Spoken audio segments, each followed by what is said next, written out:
Hello everybody and welcome to Forever Motorsports on Forever Sports. The Monaco Grand Prix is upon us. Reese is joining me here as we're going to go and look at all the various things leading into the weekend. Of course, Red Bull leading the Constructors' Championships and the Drivers' Championships with Perez and Verstappen. Lots of things could happen this week in terms of points. It all comes down to qualifying, of course, in Monaco. Monaco, not the most exciting racetrack, but certainly one of the most historic, if not the most historic, in the world. Reese, your thoughts heading into the brilliant challenge, I suppose, in terms of time trial, that is Monaco. Yes, well, Monaco is, of course, a very, very special race weekend on our calendar. It is such a spectacle. We have so many big Formula One fans, as well as a lot of celebrities that come to watch in Monaco. It is, as you say, not the most exciting race in terms of racing. It is just pretty much a time trial, with a lot of the race results being taken from qualifying the day before, as the track is just so narrow, and it is, with these new cars, pretty much impossible to overtake here. Yeah, and I mean, we've just got a few facts, of course, that we're going to go through for Monaco going into this weekend, but just some did you knows and things like that, and then, of course, looking at the news heading straight into the Monaco weekend, such as Lewis Hamilton potentially going to Ferrari in the coming years as a replacement there in that Ferrari seat.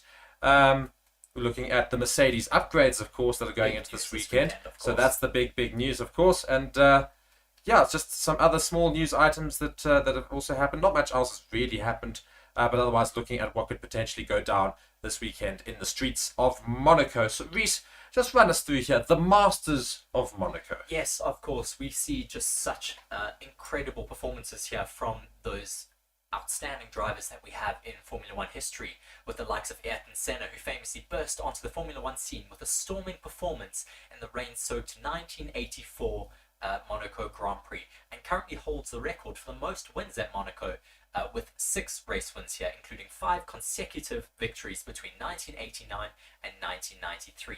Graham Hill then, next on the list, took 5 of his 14 Formula One wins on the streets of Monaco between 1963 and 1969. Then onto one of my favourite Formula One drivers of all time. I got to see a few of his championship winning cars last weekend in Maranello, Michael Schumacher, who took 5 victories in the Principality here in Monaco between 1994 and 2001. Next on the list then is Alain Prost, who won 4 times in the 1980s, while battling it out against Sterling Moss and Jackie Stewart, each winning 3 times at Monaco. Of the current top crop of drivers, Lewis Hamilton has had 3 wins in Monaco, Max Verstappen and Sergio Perez, both with 1 apiece.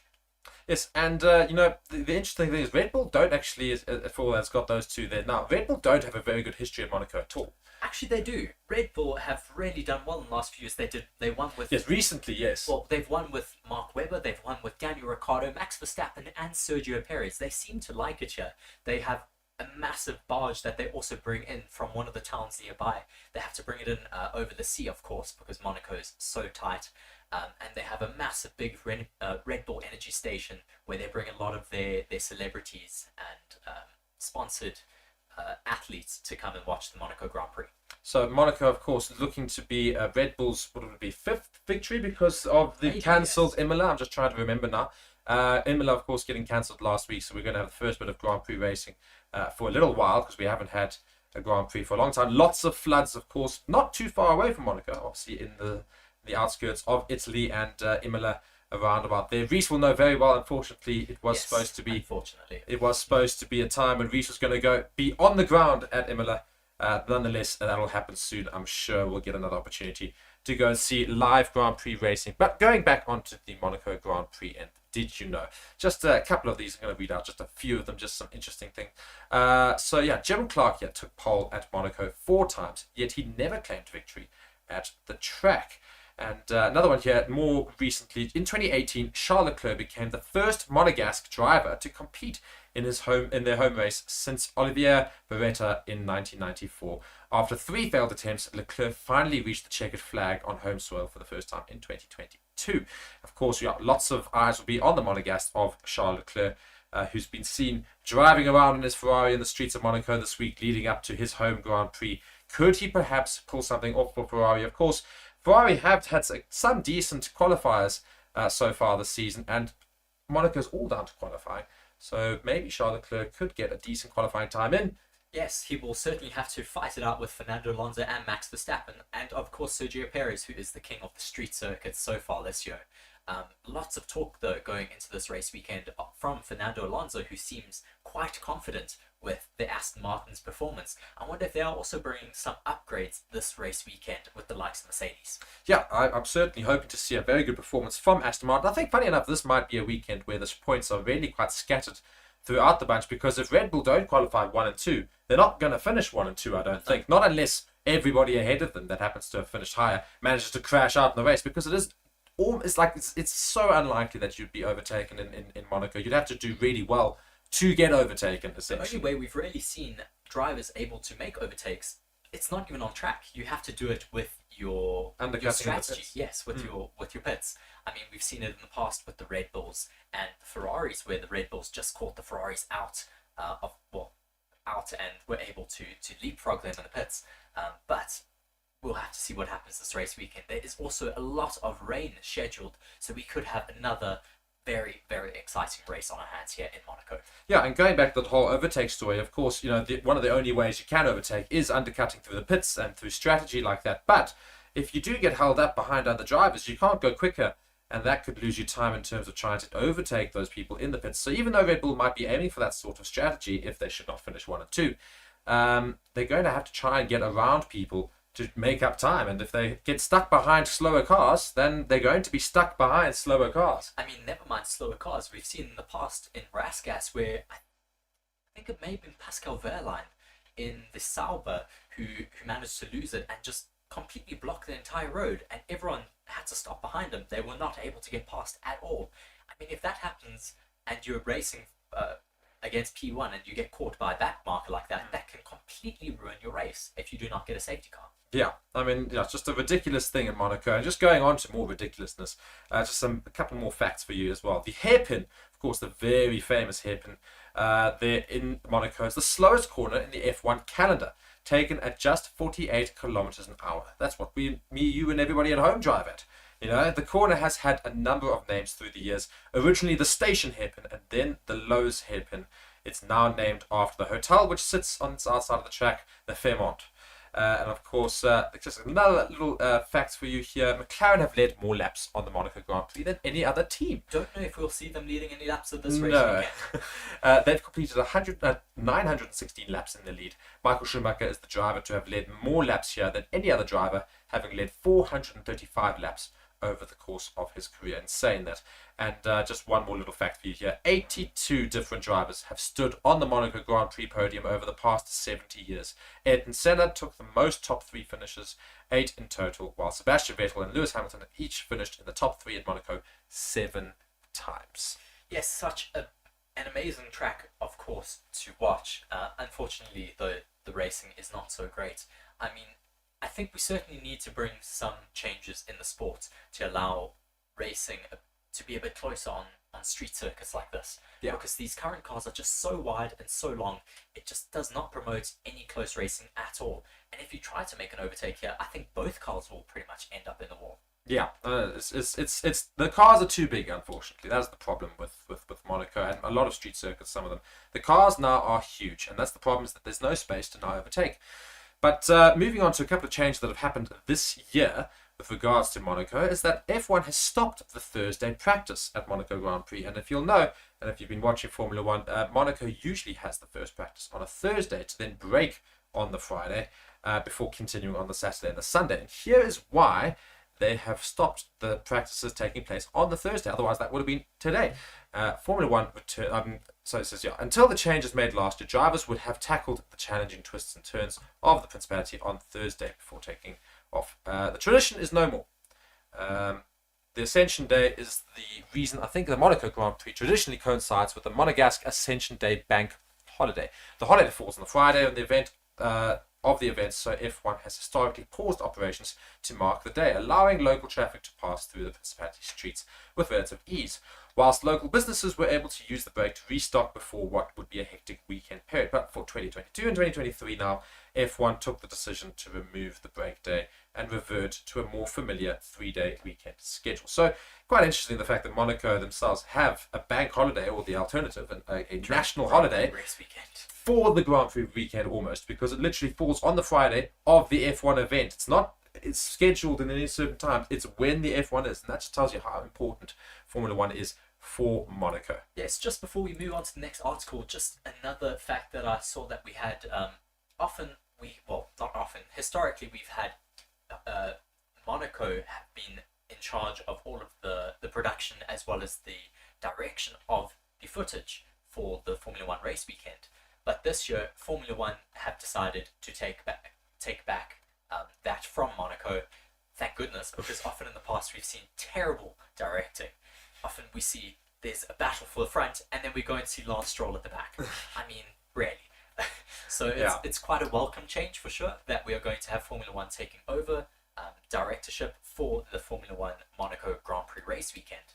I'm sure it will be a lot better than what we've had in the past. Yeah, I'm certain that we won't be faffing about at the back with the Alpha Tauris and the Alfa Romeos, and more faffing about with those Mercedes drivers, Ferrari drivers, and Red Bull drivers. And speaking of Mercedes, of course, lots of news this week. Before we get even into Mercedes' big upgrades that are coming this weekend, hint, hint, nudge, nudge, before we get into it, just so you stick around for a little bit longer. Side pods are the big talk, of course. But the other big talk in Mercedes is that of Lewis Hamilton and his potentially going to Ferrari. What do you know about this, Reese? Well, I can pretty much shoot this down almost immediately, but I will wait for that for a few minutes. But there's been a lot of talk, of course. It is that time of the season where we have silly season pretty much taking over, where drivers' contracts are coming to the end at the end of 2020. Well, what are we in now? 2023. Yes, so Lewis Hamilton's contract comes to an end at the end of this year. So, of course, there are going to be a lot of rumours, as per usual, when you have such a high caliber driver coming to the end of his contract. But there's been a lot of talk about Ferrari wanting to sign Lewis Hamilton. Of course, I'm sure Lewis would prefer to stay with Mercedes if they can get to the bottom of their issues with their zero side pod car, or, as we'll talk about later, a side pod car.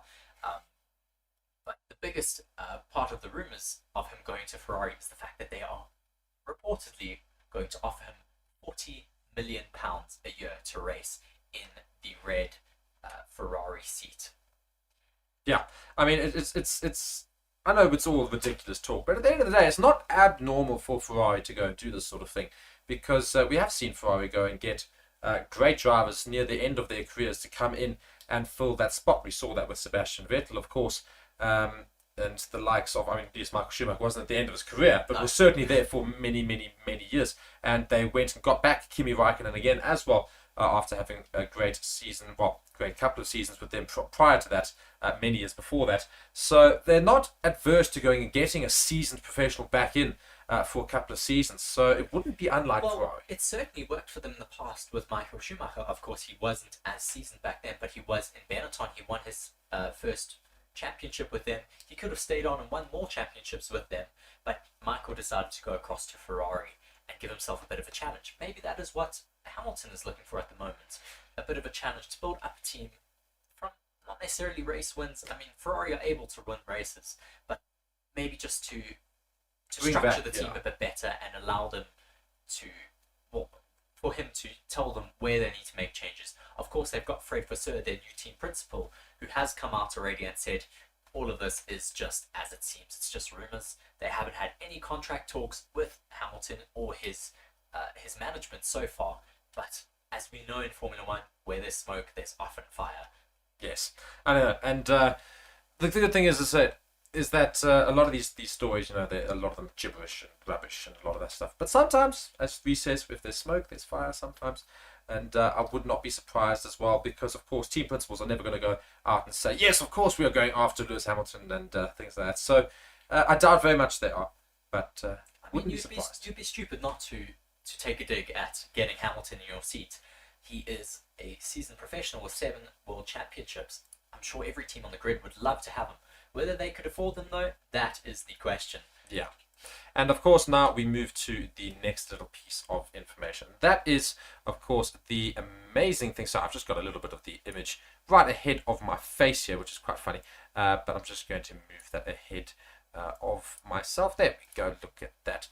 So one thing that we can look forward to this weekend, well, speaking of Mercedes and Lewis Hamilton, is the big upgrades that have been leaked online ahead of it, and that we've seen for Mercedes heading into the weekend. So Formula 1 journalist Albert Fabrega has taken to social media to share a photo of the reported new side pods on the Mercedes W14 ahead of the Monaco Grand Prix. The Silver Arrows were due to unveil a radical shake-up to their car at Imola prior to the race's cancellation. That would have made a lot more sense, because unveiling upgrades to Monaco is a bit of an odd one, considering it's a very difficult racetrack. Nonetheless, the team currently find themselves unable to compete with Red Bull in their dominant RB19 and have pinned that on their notorious zero-pod design this season.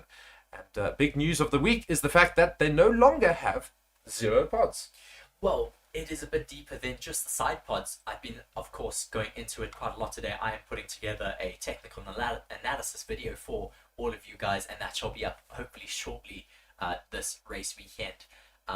It's not just the side pods that they have made radical changes to. Most of their front suspension is completely different. Trying to address the they have braking issues quite a lot. You hear George Russell and Lewis Hamilton talking about their front suspension changes are hoping to tackle that quite a bit better. But of course, the major aesthetic change that you can see is those side pods finally being brought back. Whether this is going to allow them to compete immediately, I don't think so. They've got 1.5 years now to catch up on the rest of the grid. Yeah. I mean, they've all been running side pods for 1.5 years. Mercedes have adamantly stuck to the zero side pod design, and now they have to catch up 1.5 years of R&D, 1.5 years of error analysis. This has really bit them in the bum.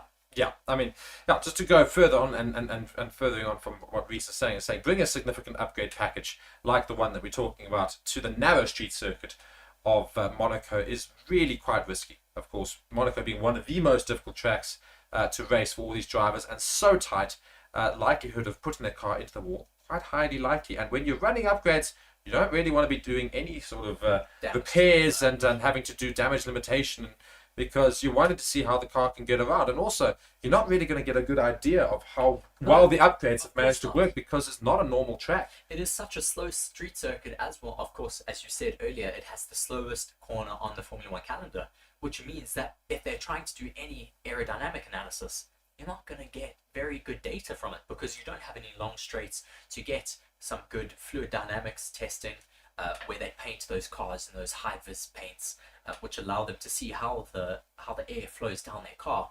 You're not going to get a lot of that because it's so slow, and you don't have a long straight to allow that paint to really show you where the air is moving over that car.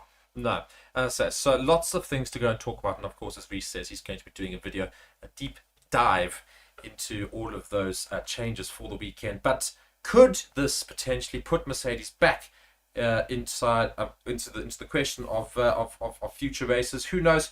As I'm sure it's the step in the right direction for the Silver Arrows, or / the Black Arrows now, as I think I might call them. But Carbon Arrows. The Carbon Arrows, yes. But nonetheless, Mercedes got lots of work to do. But could this potentially lead them in the right direction for George Russell and Lewis Hamilton and Toto Wolff and all the other buggers at Mercedes? And we move on to just the last little bit of news with regards to those upgrades, and that's exactly what we're pretty much saying, is the fact that Mercedes must not draw too many conclusions from the upgrades, says team principal Toto Wolff. Yes, I mean, they are currently 122 points adrift from Red Bull after only 5 races so far this season. Mercedes were originally going to bring their new developments to the Emilia-Romagna Grand Prix. Of course, we know that was unfortunately cancelled due to the drastic weather conditions that were taking place in the Emilia-Romagna region, which I think unfortunately even bit them further due to the fact that they were not able to get some testing done. I think that's pretty much what they were planning in Emilia-Romagna or Imola. They were pretty much just going to be doing testing that entire race weekend. They were writing it off But this race weekend in Monaco is where they have now brought these upgrades. The revised calendar means that Monaco is now the starting point of the European leg of the season, said Wolf. It is a unique event, but will still provide an opportunity to learn about the upgrades to the W14. But we also need to be careful not to draw too many conclusions from this one event. We are introducing the first step in a new development direction. It's about time. I'm sure many Mercedes fans will be happy that they have finally dropped that zero side pod design. We can call it a concept because it was a concept that never worked. That never actually gave them any race wins in a season and 5 races. It won't be a silver bullet, says Wolf. From my experience, they do not exist in our sport. We hope that it gives the drivers a more stable and predictable platform.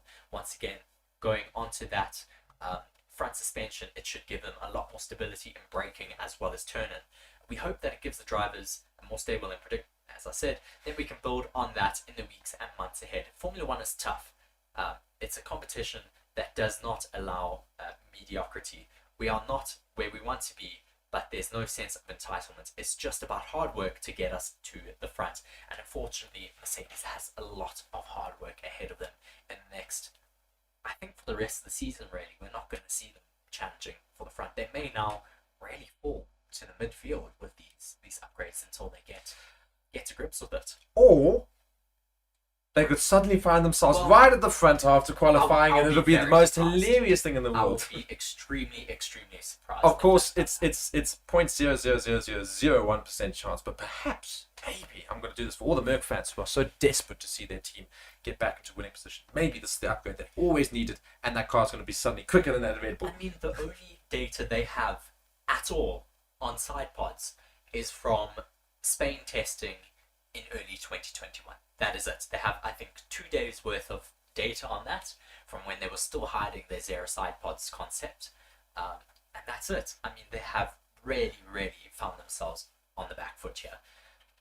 Just from, I think it's Naomi Schiff here speaking, I don't think he's considering it, leaving Mercedes, talking about Lewis Hamilton with the Ferrari contract negotiations. But if these upgrades do not live up to what Mercedes are hoping that they will, potentially, let's talk about next season, and they start poorly again, then he will be considering it in what manner he wants to end his Formula One career.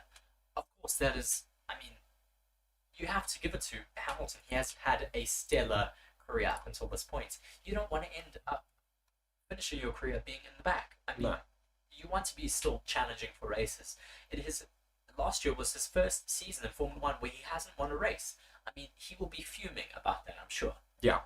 As I say, this is all in anticipation of the Monaco Grand Prix. So, lots and lots of things to look forward to, of course, in what is arguably the most dire race to watch, but the most famous and most luxurious event, I'd almost say, in the world calendar for any sport. It is, of course, Monaco Grand Prix in Formula One. Just quickly going into this weekend, of course, we're looking at the driver standings here. We've got Max Verstappen in first place, Sergio Perez in second, Fernando Alonso in third. That little friend that's always there, the third wheel, that is Fernando Alonso. Lewis Hamilton, however, in that Mercedes is currently sitting fourth. Carlos Sainz in fifth, George Russell in sixth, and the Monegasque of Charles Leclerc in seventh, with the following Aston Martin, Lance Stroll in eighth. Can any of those teams manage to get something up on those two Red Bulls? Up at number one, of course, Red Bull still leading the Constructors' Championship by a hell of a long way already. And other teams to sort of look out for. Of course, Alpine racing in what is almost a home, but not quite a home Grand Prix. Of course, Monaco in between Italy and France, so almost home for Alpine. Alfa Romeo as well will be looking to try and have a decent few fans there, hopefully supporting Valtteri Bottas and Guan Yu Zhou. Oscar Piastri in the McLaren and Lando Norris in the McLaren will be needing to try and do something this weekend to sort of get their season back on track. Yes, just touching on the McLaren, they also have brought in a special livery for this race weekend. We saw them doing it, you snigger, but yes. They have brought in a Triple Crown livery, just paying homage to their, I think it was an Indy 500 win, Le Mans win, as well as a Monaco Grand Prix one. So they have a black nose on their car, a white central part, and then orange at the back. A lot of people saying it looks like a cigarette, but it is a welcome change, at least to McLaren. I'm sure fans will be excited about the livery, but Will we be seeing much of it? I don't think so down in P18. And Well, you know, P19 maybe with less orange paint, it might be a slightly lighter because you know white paint is lighter than darker paint. So you know, it's a little bit more white. So maybe that's all the pace they need. I still don't think it's going to fix McLaren's. No, not at all. And of course, other teams that are in trouble at the moment: Haas, AlphaTauri, and the Williams. So could those teams do something in the midfield? This is all in anticipation of the Monaco Grand Prix. Guys, thank you so much for watching Forever Motorsports going into this weekend. Big weekend. Reese, thank you so much for being here as well. I've been Mark. Reese has been Reese. You have been watching Forever Motorsports. Let's get into the Monaco Grand Prix. Cheerio.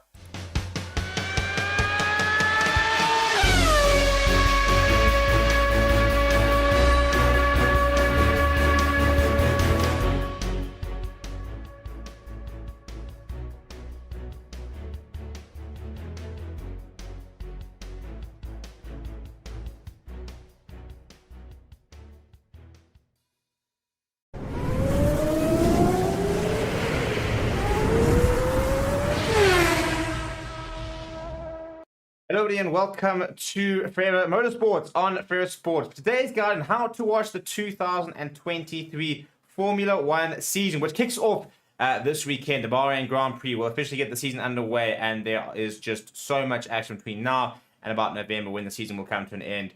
Just races all around the world, more sprints, more races, a busier season than ever, and yeah, I think it's going to be a very interesting season to see exactly if Red Bull can continue to sort of assert their dominance, if we're going to see Mercedes coming back, what are we going to see? And the question is, how can you watch all the action throughout the season? Now, the first things first is that we will do videos for every single Grand Prix. We will do videos on how to watch that particular Grand Prix on a free-to-air broadcaster.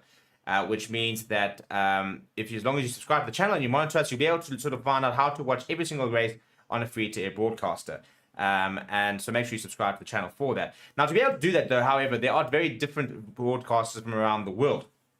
So what you're going to do is you're going to get yourself a VPN. I recommend using ExpressVPN because we've tried and tested it and it just works. So what you're going to do, link in the description, get ExpressVPN, get yourself that year subscription as well. If you sign up for a year subscription, you'll actually get an extra 3 months for free, which means you'll be able to start watching from this weekend and it'll cover you up to about June next year. You're going to install ExpressVPN and it's going to come up something look like that. And you think if you click on the right hand side there, you're then going to get these this pop up, and those are all the locations of all the various places where you can connect to sort of servers. And what it does, it kind of geolocates your device. So for example, for Bahrain, there are free-to-air broadcasts in Belgium as well as in Austria. So you connect to those locations and you go to those sites. But if you totally wanted to watch the entire season, my recommendation would be to get F1 TV Pro. Now, it is only available in certain locations, that being the US, the Netherlands, Sweden, I think Spain, Germany. Then you'll need to use ExpressVPN if it's not covered in that region. And again, so what you do is you go on ExpressVPN, you go and select the United States, and then all you do is you turn it on. As soon as this goes green, it means that you are currently connected to a server in the United States. You're then going to go and sign up for F1 TV Pro, which is $45 for the entire year. Alternatively, it is $5 a month, which is really not a lot of money. And you can get so many more things. You can watch onboard footage with individual drivers. You get behind-the-scenes content. It really is the best way to watch Formula One. However, you can only watch it in those regions. And that is where a VPN, like ExpressVPN, will come in clutch and enable you to really sort of get the most out of F1 TV. Check out the description for a sort of step-by-step guide on exactly how you can do it. Apart from that, we'll see you guys throughout the season.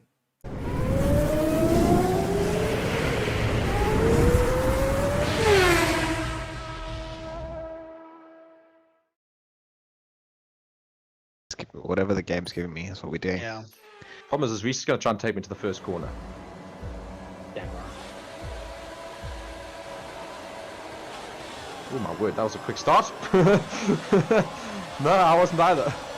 My game didn't put me into gear. What's going on here?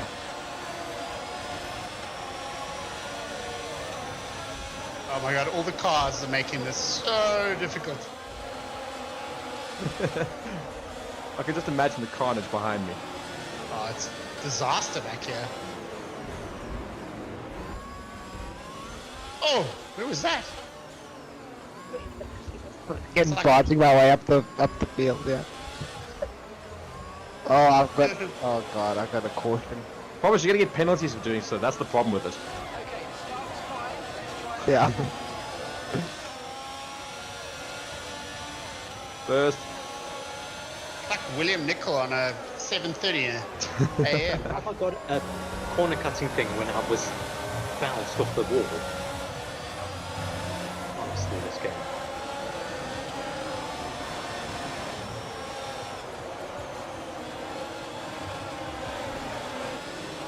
Lewis Hamilton's still on my freaking ass. Get off it.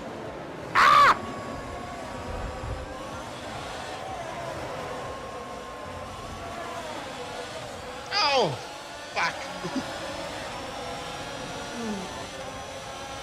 There's a whole bunch of cars in the way. Oh!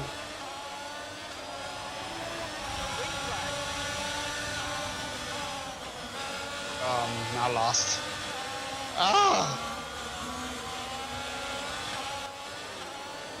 Not sure I can concentrate for this many laps. I've got Lewis Hamilton breathing down my ass here. The game's favourite driver is not far behind mine.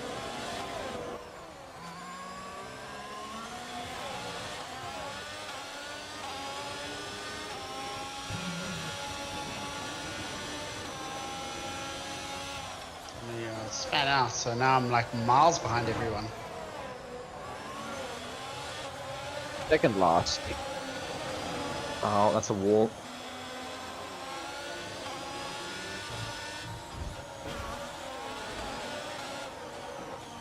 Oh, I hit the wall so badly in the final corner. Yo, I timed it so badly.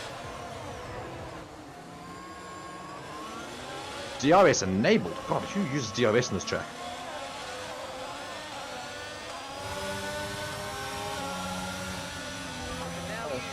Dude, all you have to do is just sit your car in the middle of the track. They can't overtake you. It's fine. I can't if I'm honest, because like you're too far down to see. Being quite genuine, I only go down to 5th. I can't see what's happening after that. Well, I have noticed that because like it's just the 5 cars at the front here and there's nobody, like there's a big gap before the next bunch. Keep going there, James. Loving your work. Keep it up, James, because I'm way behind.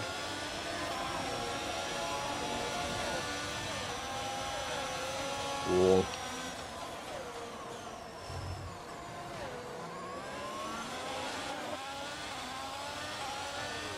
Oh, my tires are losing it. Oh my word, I took that so late. Oh, I'm into the wall. Hamilton's trying to take me.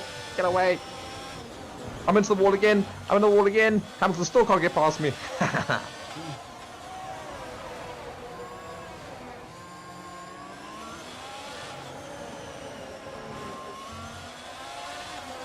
It's gonna take me again. No. I crashed. Fucking.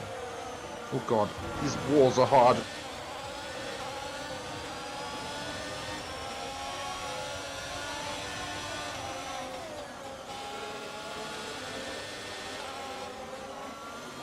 It's gonna be me and Graham for last place. That's what's gonna happen.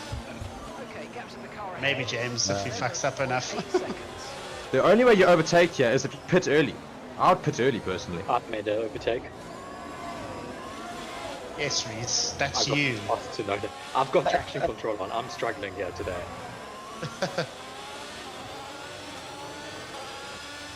What?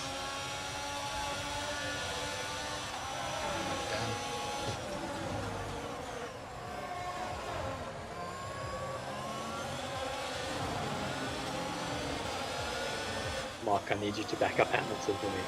That's not very difficult. He's on my tail anyway. No, he's not. He's a bit further off you now. Oh, no, he is now. Actually, yeah. Hi, look at me, driving half decently here. Oh, fastest lap even.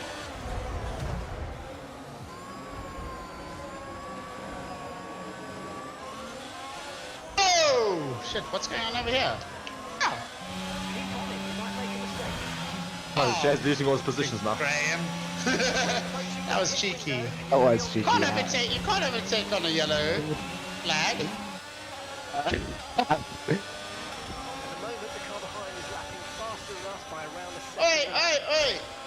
Jesus. Fuck.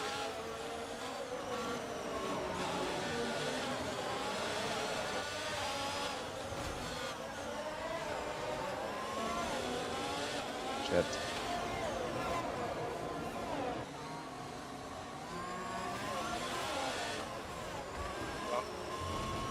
Get up, mate. Come on. Yes, Ryan, you're right on my tail, yeah. Oh my god. Thing is, Reese, you still gotta get past me, and that's gonna be damn difficult when I weep all over the place. And not on purpose.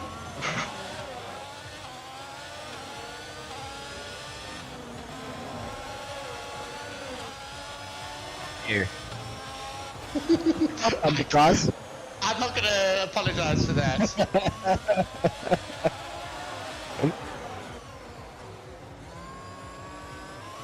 Oh! Corner cutting. Oh, that was good.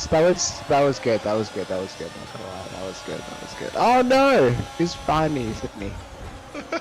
That's not me. Oh, I'm driving so badly right now. Now Reese is breathing down my neck.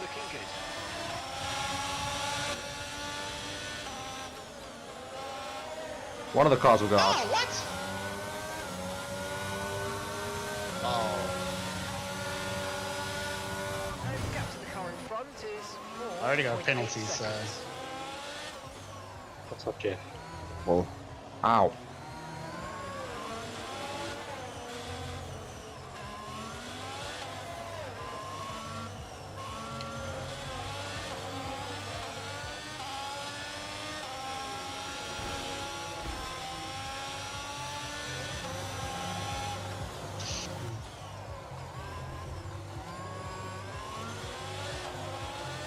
Rather than fight Reese, let me go into the pits.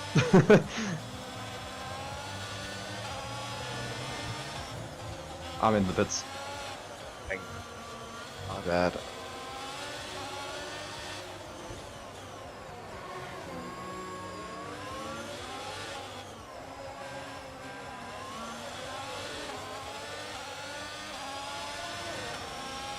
I'll still come out ahead of James.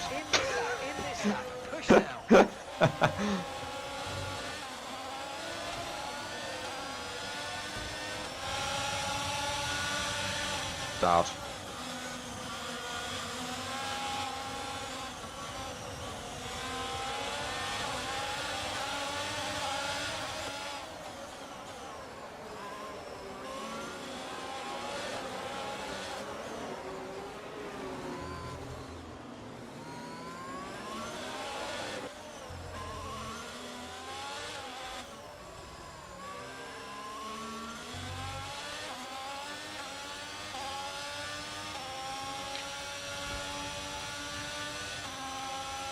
Ugh. 5 seconds behind anyone.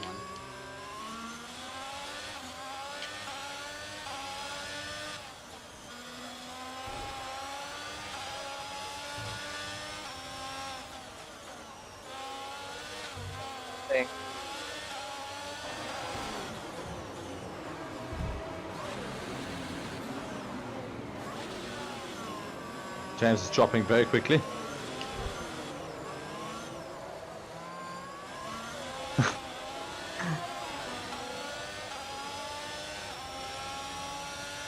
Okay, you're in the top 10.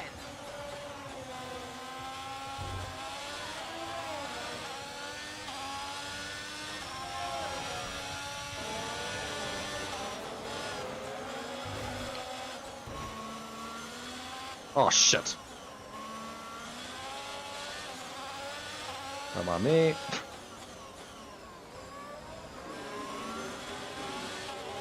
So there's one way to overtake. Overtake so that they can't overtake you when you go into the wall, and then keep going.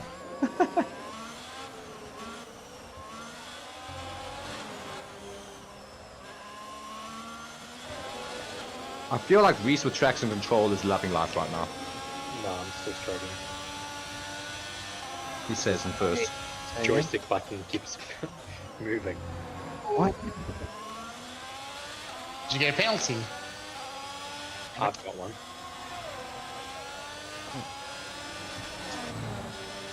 Another thing here. God, my car would be so totaled by now if this was real. If we were playing with Oh, yeah. damage.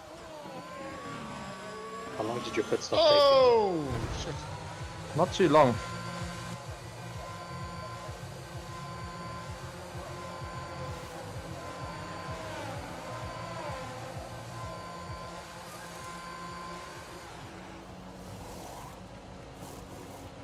That was a fantastic stop, faster than we were expecting. Okay, stay clear of the white line on the exit. You'll receive a penalty for dangerous driving if you cross onto the track.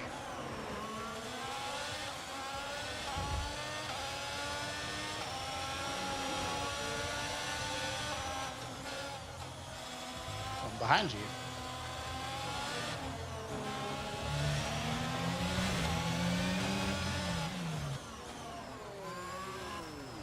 No, man, Reese. Sue. I made a big mistake, so if you're making mistakes, that works for me, because then I can catch up. I made a mistake as I'm about to go into the pits. Can I capitalize? Can I come out ahead of DVs? You will. As I'm coming in. Oh, jeez, like. I just don't want to hit the freaking things. Damn it, damn it, damn it. If I hadn't made that mistake, I would have stayed ahead.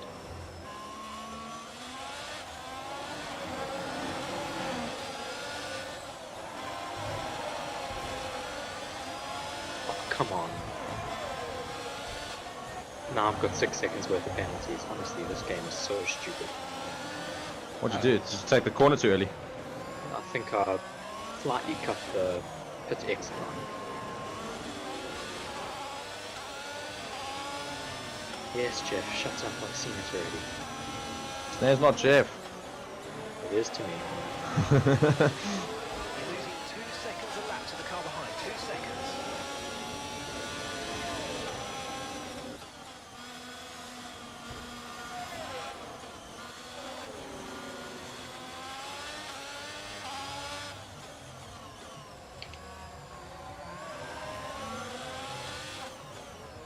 Okay, so the gap to the car behind is Mark, 5.2 he's got seconds. I'm not brave enough to do Gap that. ahead.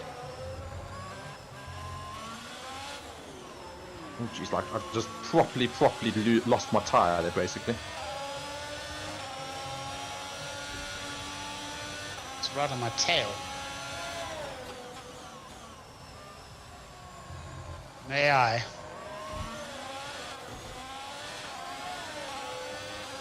Back. Way back. Having a nice, gentle, like Sunday afternoon drive here. What's telling me is I'm going to overtake you soon. If you continue to cut corners, the stewards are going to give you a penalty. Be Whereabouts on the course are you? Just coming up to that long, sweeping curve, that fast, that by the harbour. So what you're telling me is I'm actually freaking close to you. Okay, gap ahead is 8.3 seconds.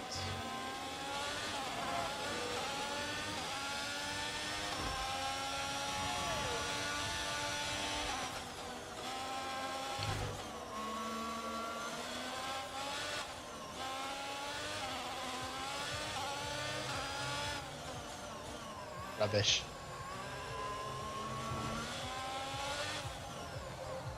So who doesn't have penalties? James doesn't. I don't either.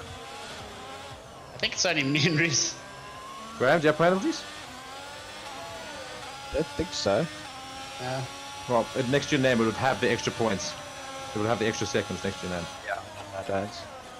I don't know how, because my god.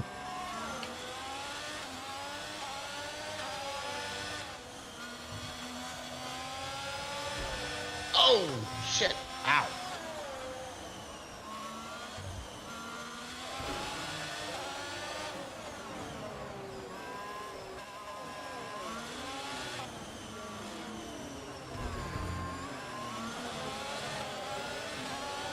Oh.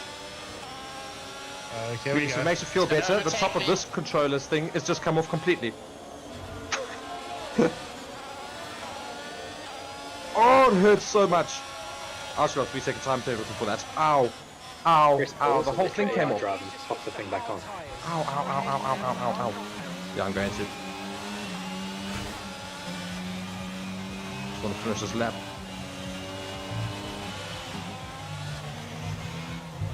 Ow. Really hurts.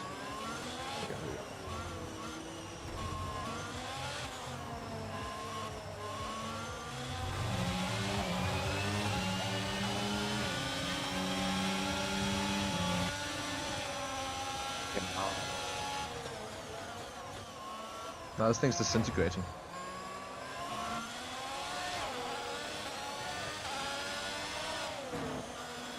Ah, pointless. March is Have to still play with over us. 9 seconds ahead of me. I'm gonna have to play through the pain, yeah. We'll just put on AI and let us and try fix it. I tried, it's disintegrated. It won't go back. As in, like, it won't fit because, like, the sides have completely come off. Shit. I'm gonna have another time penalty at this point in time.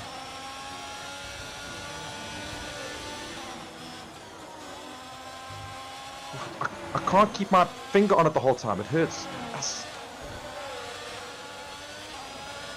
Our gap to the car in front is 5.1 seconds. How the fuck do the real drivers do this? I have no clue.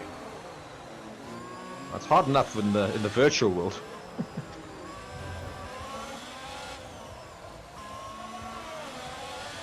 Dude, I'd be driving a fucking I don't know what car, and I wouldn't be able to do this.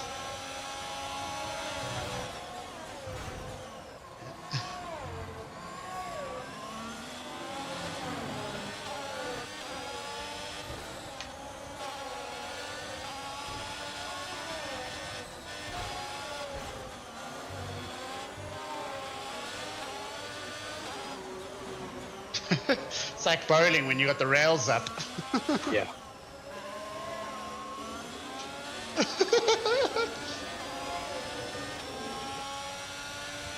The AI is so close to me because I can't, but he can't overtake me. It's so. Yeah. The best way to do it is to get on that hairpin, and you can actually crash into a wall there, it's fine, they won't overtake you. I discovered that. They're still well ahead, Mark. What is this AI doing? Are you kidding me?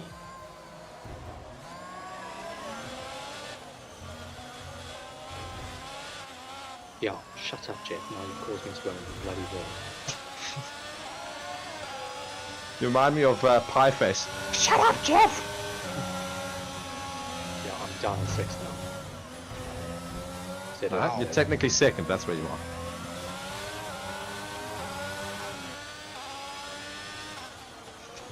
I hate this game.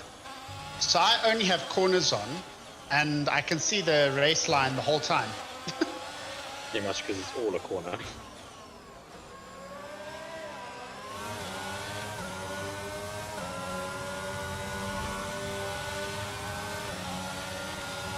Just told me my freaking tire's gonna start being a problem. That's great, I've still got 5 laps to go. My goodness, it's almost done.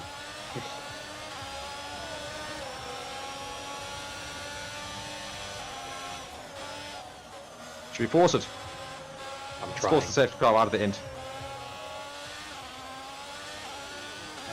Yeah. I tried. and I I'm got right it. behind you, James. Tsunoda's just bashed me out the way! Asshole. Yeah, Hamilton stopped. There we go. Should hopefully have a safety car here.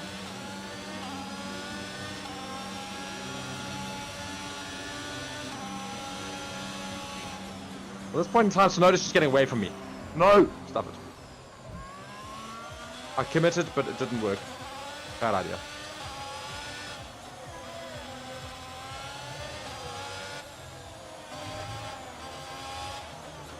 I bunched it a little bit more up for people, at least. Yellow flag. Oh, by the way, there's a pile up in the second to last corner.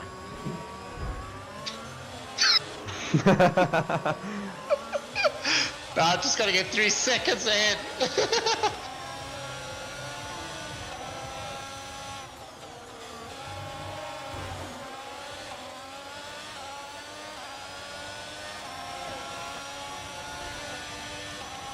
There I was trying to lead it, and Tsunoda managed to get past me. Now Tsunoda's going to win the race.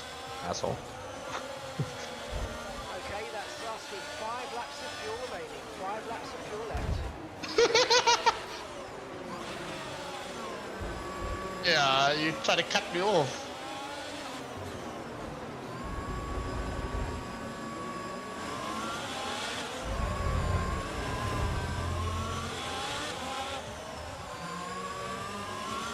I just gotta get 3 seconds ahead of you.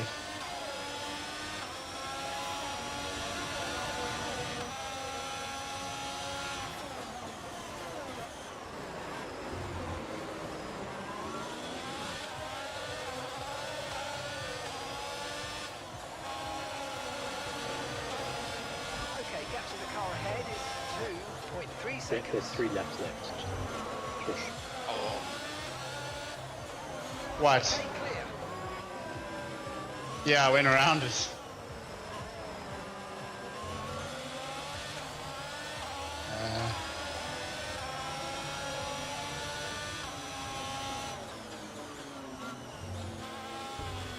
What makes you think that?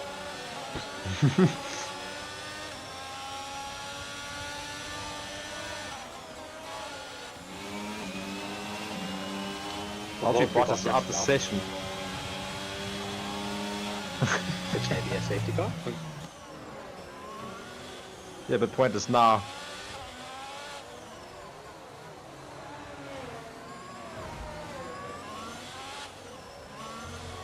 Okay,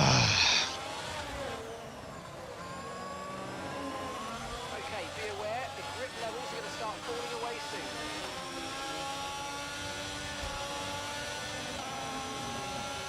Graham's still down there in last place, like, yeah, I'm just chilling. I did pick up a 3-second penalty now. Hey! Hey, welcome!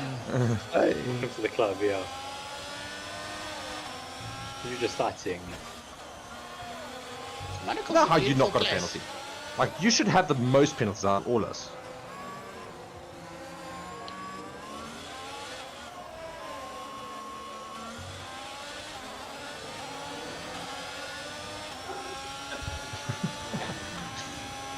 God, You know how to do it without getting the penalties.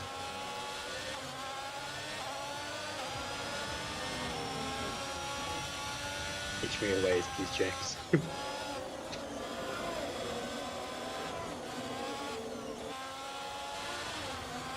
Tempting, but I think I'll pass. Oh, jeez, like, just nailed that wall.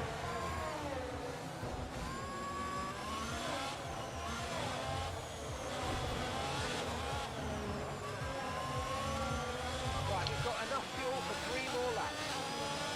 What track is Cars this? are way too Monaco? fast. Spain. I think it is Spain. What, one after this? Spain. Yeah, next. I'm keen for I Spain. think it is. That's a good That track is. now. I'm telling you this. Ow. Got run Ow. up area at least. Now, you won't be going into walls left, right, and center. No. Well, that's a hope at least. Jesus, Russell, get off my case, boy.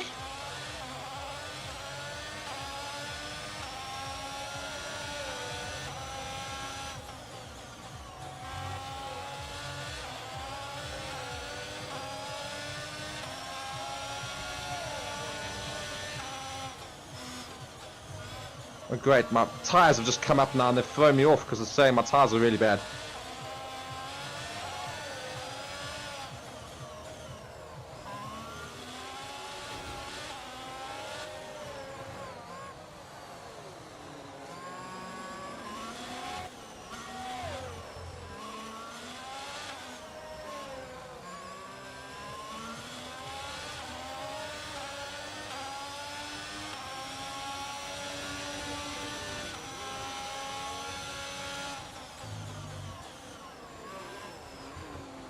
Just imagine I had another 19 laps of this.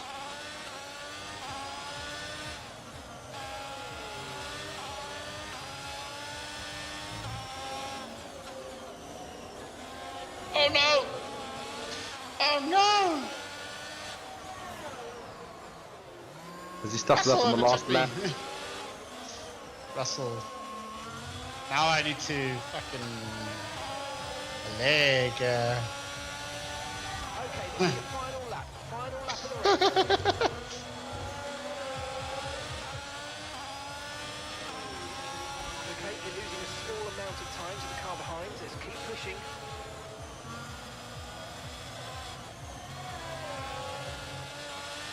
Aha! And gap to the car in front is 4.4 seconds. So you get in front of these AIs and then you're good.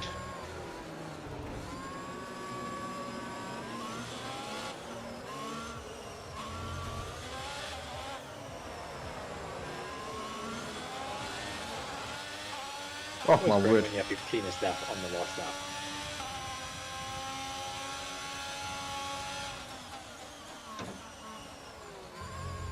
Oh well.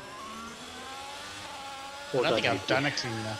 Okay, we've only got 1 lap of fuel remaining. Tina Turner's dad. Oh, Yeah. how have you got time to check your phone? I'm done. Oh.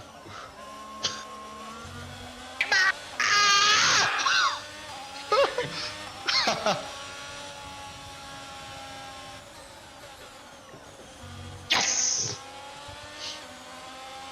Third place as per usual.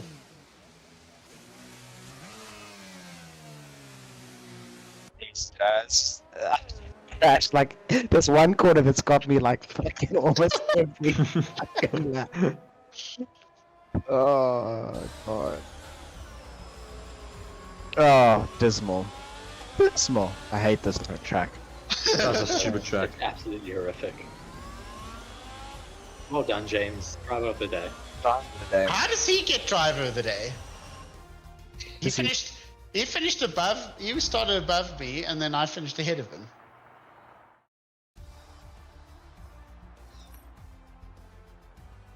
Go I away, don't you. like these lies.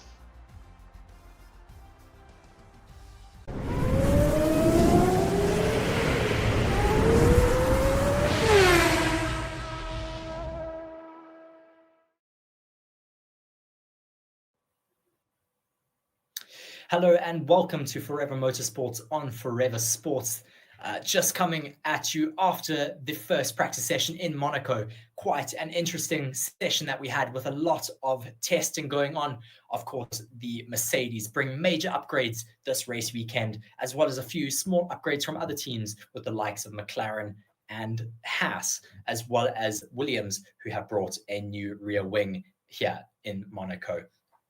Just going to look at the top 10 to start off with, and then we will talk a little bit more about what happened in the session. We have Carlos Sainz, who managed to top the time boards with a 113.3, quite quickly breaking the 114s here in Monaco, closely followed by Fernando Alonso, only 0.3 seconds behind the chart topper of Carlos Sainz. Behind him was Lewis Hamilton in that upgraded Mercedes with their new side pods, followed by Sergio Perez, the top Red Bull at the moment in P4. Then the second Ferrari of Charles Leclerc down in P5, of course, being the Monegasque's home race here in Monaco.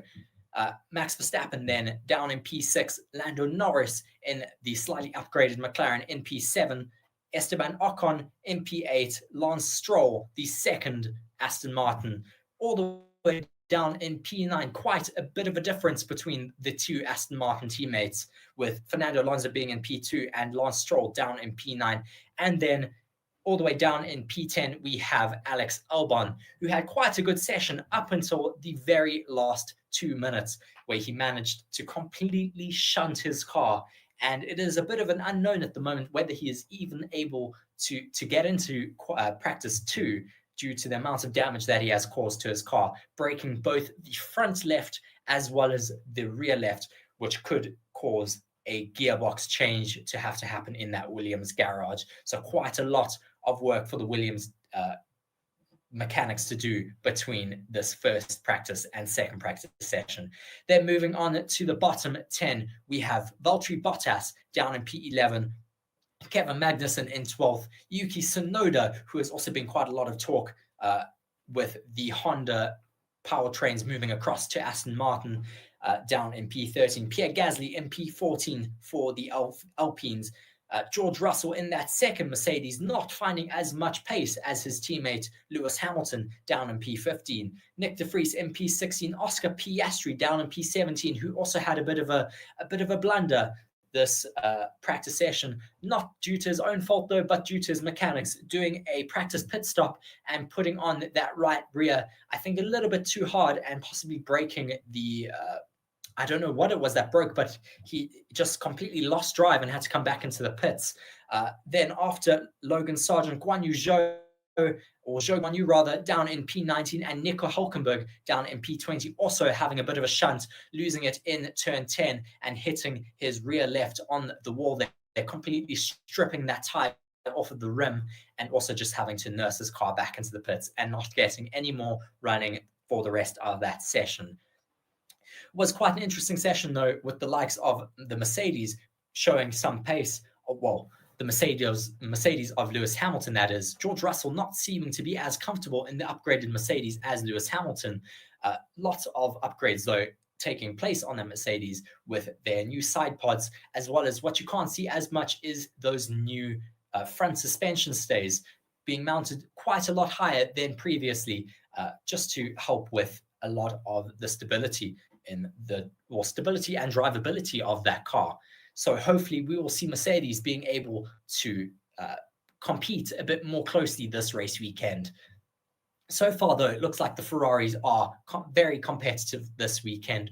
Will we be able to see a final P1 for Charles Leclerc in his home race? I mean, he's been able to take the top of the qualifying results before, but never has he been able to win in his home Grand Prix. Will we see that change this weekend, or will we see the Red Bulls once again being absolutely dominant in Monaco? Of course, this race weekend is so dependent on your qualifying results, as it is so difficult to overtake due to the narrowness of the street circuit, as well as these new modern F1 cars just being so wide and so long.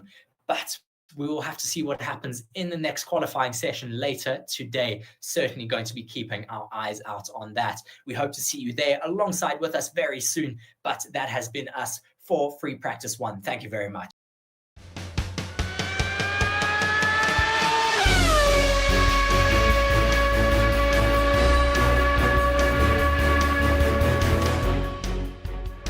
Hello everybody and welcome to Forever Motorsports on Forever Sports. The Monaco Free Practice 2 session has just finished, and a very interesting session it was indeed. And just to give you the final results straight away, Max Verstappen finished and topped the charts with a 1 minute 12 seconds 0.6 fastest lap on a set of soft tires. Charles Leclerc in the Ferrari, as well as Carlos Sainz, his fellow teammate, in second and third, right on his tail. Carlos Sainz just 0.065 seconds behind Max Verstappen, and Carlos Sainz with a 1 minute 12 seconds 0.569, and notably also crashing out in the session at just about 15 minutes left to go, around 10 minutes left. Yeah. Yes, so a very good session for sure. Max Verstappen should be very happy at the end of that session after his woes in FP1. He was not so happy due to a lot of bottoming out on his car and a lot of bouncing on the rear end, but they seem to have been able to sort those issues for Free Practice 2. Max Verstappen then topping the timesheets by the end of that session with a 1:12.462 seconds. His teammate, though, unfortunately not finding that same pace that Max Verstappen was able to have, only finishing all the way down in seventh place for Sergio Perez with a 1:12.991, almost half a second slower than his teammate. Rather interesting though for Sergio Perez, who's normally the king of street circuits, not the king of Monaco by the looks of it this weekend as of yet. Indeed, and looking at the Mercedes cars, of course, that's where all the talk is for this weekend. We've got Lando Norris beating Lewis Hamilton, however, Lewis Hamilton only in 6th, so that McLaren managed to get quicker than the Mercedes, even with Mercedes' upgrades so far. So big news with regards to Lando Norris putting in the 5th fastest time. But nonetheless, Lewis Hamilton managing to find a lot more time in this car compared to his teammate George Russell, who's all the way down in 12th. Yes, Lando Norris with that upgrade on the McLaren, they just have a few little suspension upgrades, as well as I think a bit of a rear wing upgrade. Of course, most of the teams this weekend are bringing their highest downforce rear wing due to the fact that Monaco is such a downforce dependent track. But Lewis Hamilton, as you said, finding some great pace with that upgraded Mercedes. His teammate, though, seeming to struggle in both sessions so far, possibly because he just needs to adapt his driving a little bit more to this newly upgraded Mercedes car. But George Russell all the way down in P12 with Hamilton up in P6. Yeah, and another talking point, of course, is we go and look at Aston Martin. We go and see Fernando Alonso, Mr. Consistent, who was third for most of that session and was pushed out right near the end by Charles Leclerc and Carlos Sainz before that little crash. Fernando Alonso, however, looking very quick around the track still, and I think he's got quite a bit of pace still to find tomorrow, hopefully. And so it could all be to race for in the qualifying session that'll happen tomorrow. And of course, we will be streaming that as well, so be sure to stick around on the channel. But Fernando Alonso's teammate, Lance Stroll, could only put his quickest lap in on a set of mediums. So even though he was on softs, he wasn't able to put in a quicker lap. So Lance Stroll all the way down in 11th. So not a great free practice session for the second drivers, basically, because we look at the grid, we see Lando Norris all the way up in 5th, his teammate 18th. We go and look at Fernando Alonso in 4th, his teammate 11th. Lewis Hamilton in 6th, his teammate 12th. Sergio Perez is 7th, Max Verstappen in 1st. So the only drivers in the top, in the big teams, that managed to put in consistent times right with each other were that of the Ferraris, Charles Leclerc and Carlos Sainz. Yes. Also, just to take you through the rest of the grid there, we went up to Lando Norris, then we have Lewis Hamilton in 6th, Sergio Perez, as we said earlier, in 7th. Quite an interesting outlier is Valtteri Bottas in 8th in that Alfa Romeo, then followed by the two Alpines of Pierre Gasly and Esteban Ocon 9th and 10th. Lance Stroll, as we said, in P11, quite a way off of his teammate, who's all the way up into 4th at the moment. George Russell, then the second Mercedes, certainly looking like that second Mercedes at the moment, all the way down in 12th. Guan Yu Zhou in P13 at the moment, very far off the pace as well of his teammate. Kevin Magnussen then, the first of the two Hasses, in 14th, and then 15th for Nico Hülkenberg. The Japanese driver Yuki Tsunoda down in 16th at the moment, with Nick de Vries closely behind in 17th. Oscar Piastri, then the second McLaren, also not looking like he's so comfortable at the moment in that McLaren car, which has been having trouble all year long so far, all the way down in 18th. Then Alex Albon, after his massive shunt in FP1, was able to get some running in FP2, but was only able to promote himself up into 19th place ahead of his teammate Logan Sargent. Once again, all the way down in P20. Sargent once again having a shocker of a race weekend. He just does not seem to find any pace. No, and I think his driver's seat might come into threat soon if these times don't start to improve. And I think, unfortunately for Williams so far, for the first couple of race weekends, everybody was impressed with how they were doing. They seem to have fallen right back into their spot at the very back of the grid. 19th and 20th after that free practice 2 session. But of course, we've got 2 more sessions before the race for these drivers to try and find some pace, and lots of pace still, I think, to be found on this track. Of course, going to be all to race for the qualifier tomorrow, but there is one practice session before that as well, and lots of other racing happening in Monaco this weekend. We've got F2 and F3 also taking part.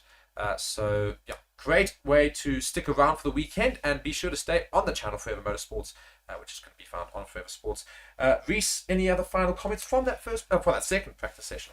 Well, not too much, of course. It's some good data for us to have a look at. Interesting to see Max Verstappen was able to pull himself up into the first position once again after that FP1 session where he was not so happy. Interesting though to see Charles Leclerc being able to leapfrog his teammate Carlos Sainz, who was on top in FP1. But we'll have to wait until qualifying tomorrow evening to see if Charles Leclerc can once again take pole in the Principality. Yeah, can he actually go and do something decent in Monaco? Hopefully he can represent the home crowd very, very well. Now let's, guys, just to run you through the top 5 one more time. Max Verstappen 1, Charles Leclerc 2, Carlos Sainz 3, Fernando Alonso 4, and Lando Norris in 5th, just ahead of Lewis Hamilton. I thought I should add that there. In 6th, Sergio Perez in 7th, Valtteri Bottas in 8th, Pierre Gasly 9th, and Esteban Ocon 10, and then there's the other 10 we don't seem to care about really.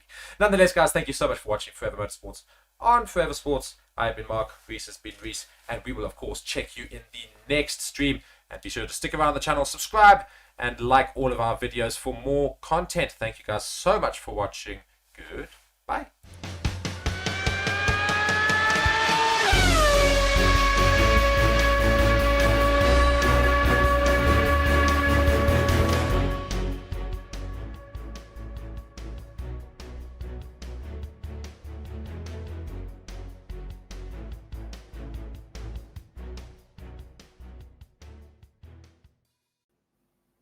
Hello, everybody, and welcome to Forever Motorsports on Forever Sports. I am joined by Reese, and we've just finished watching the Monaco Free Practice 3 session, and of course, this is our little review for that. And I think the major news from that session is the fact that we actually don't really know what's going to happen in qualifying, because we had a couple of incidents near the end there where we're going to see some even quicker laps be put in, but a lot of simulations in terms of soft tire laps. I think we saw one other compound being used by Yuki Tsunoda, a hard tire compound. Everybody else only used softs the entire session. So lots to talk about within that session. But the big news, of course, Max Verstappen on top, Sergio Perez in second. The two Red Bulls led the way. Max Verstappen with the fastest time there at 1 minute 12 seconds, 0.776. Sergio Perez there just behind his teammate, 1 minute 12.849. Lance Stroll managed to put in a very quick lap in the Aston Martin at 1:12.942.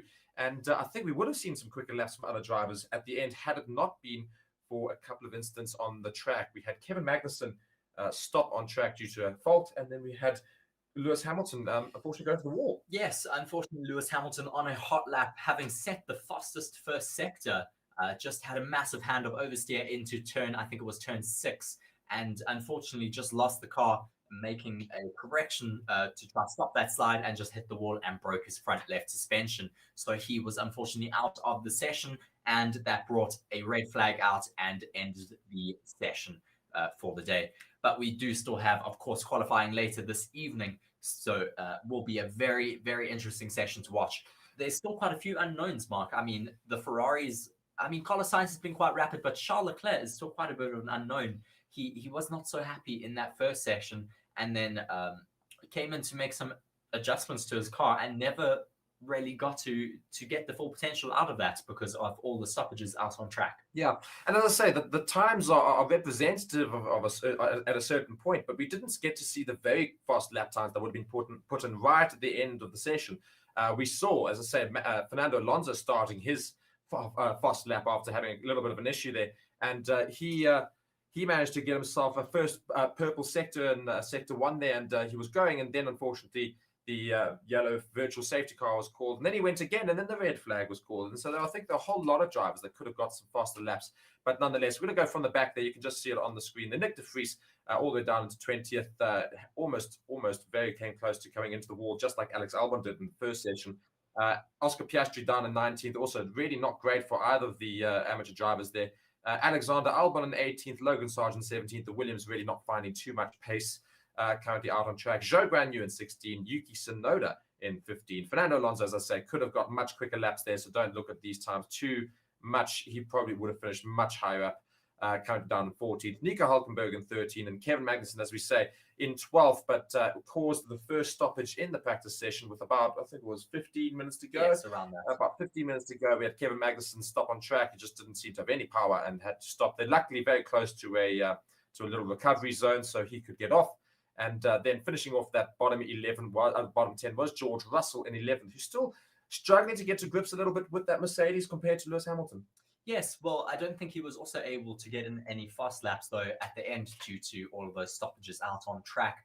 But yes, certainly still a lot of unknowns heading into qualifying this evening.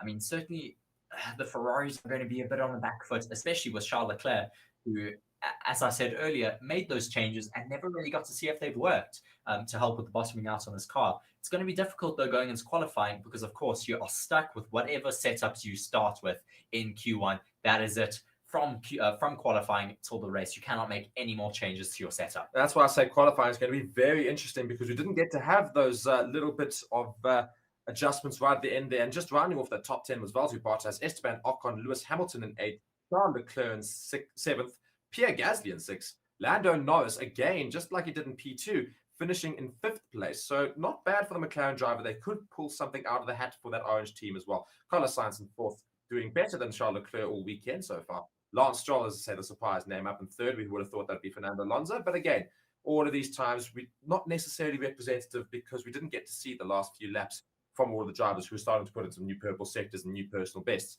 And then, as I say, Sergio Perez and Max Verstappen rounding off the top 2. So, I mean, predictions for qualifying later, I mean, it really is. I mean, I still think Red Bull probably the strongest team. I think the top 2 are pretty much a given at this point, but the rest 5, I think, are still all to play for right now. But given the fact that in every session so far we have had a crash of some sort or a stoppage of some sort, we've had a red flag in all 3 sessions. First session, Alex Albon. Second session, Carlos Sainz. The third session, we had both Kevin Magnussen and Lewis Hamilton have issues there. Lewis Hamilton causing the red flag, though. If we should have that in qualifying, just like we did last time, where Max Verstappen suddenly found himself all the way down in 13th. Because of the stoppage during qualifying where he wasn't able to get a quicker lap in. I think that might well happen yet again because people are really going to be pushing these cars to the limit and they're going to go into walls and things like that. So in anticipation for this race weekend, Max Verstappen has already said he just needs to get out there in qualifying, set his fastest lap as soon as possible in order to get a lap on the board, just in case there are any stoppages like we had last year. I think we are going to have a few moments. I mean, we've seen already in practice how drivers are losing it when they're not necessarily all the way on the edge. In qualifying, you're really, really on the edge. You're pushing as much as you can normally. And that's often when we do get drivers just making mistakes, touching the wall, and ending their sessions. Yeah, as I say, so lots of things could happen in qualifying later with regards to that. So for that, Max Verstappen wants to get out early and put the fastest time in as possible. Of course, it's better to get a fast lap near the end of the session. There's more rubber on track. The car's obviously a little bit better in that regard. You always see the lap times tumble towards the end of each session. So it's going to be very, very difficult. Of risk, of course. Yeah, so you do want to get a very quick time in right near the beginning, but it could be all to race for, and I think lots of very interesting things could happen in qualifying later. But nonetheless, free practice 3 is finished, and those were the results from that. Not too conclusive in terms of what might have happened to give us a good idea of what happens in qualifying. So all to look for. And Reese, any final comments? Well, I'm just wanting to maybe ask your predictions for your top 3 at the moment, Mark. I'm going to go for a very interesting top 3 because I think Max Verstappen will probably finish first. But at the same time, I also think Fernando Alonso was going to go around very quickly, and he's been doing this track for so long, and you can just see the people who are a bit more experienced in this track tend to finish higher up. So I'm actually going to go for a very, very, very bold prediction. I'm going to say Fernando Alonso in first, Max Verstappen in 2, and the Carlos Sainz in 3rd. That's a bizarre thing. And I think it's just 4th. I'm going to say Sergio Perez in 5th, Charles Leclerc. But that's going to be my prediction. I'm going to put Fernando Alonso all the way up on pole. Okay, I'm not going to be so brave with my prediction. I think I'm going to go with the data that we have seen. I'm going to say Max Verstappen on pole, Sergio Perez in 2nd position, and then I think 3rd is really what people have to play for. I think 1st and 2nd, unfortunately, are a little bit out of reach for all of the other teams at the moment. But I think I'm going to say it's his home race. Let's say Charles Leclerc in P3. All right. Guys, thank you so much for watching Forever Motorsports. Of course, be joining us for qualifying in a bit. Cheerio.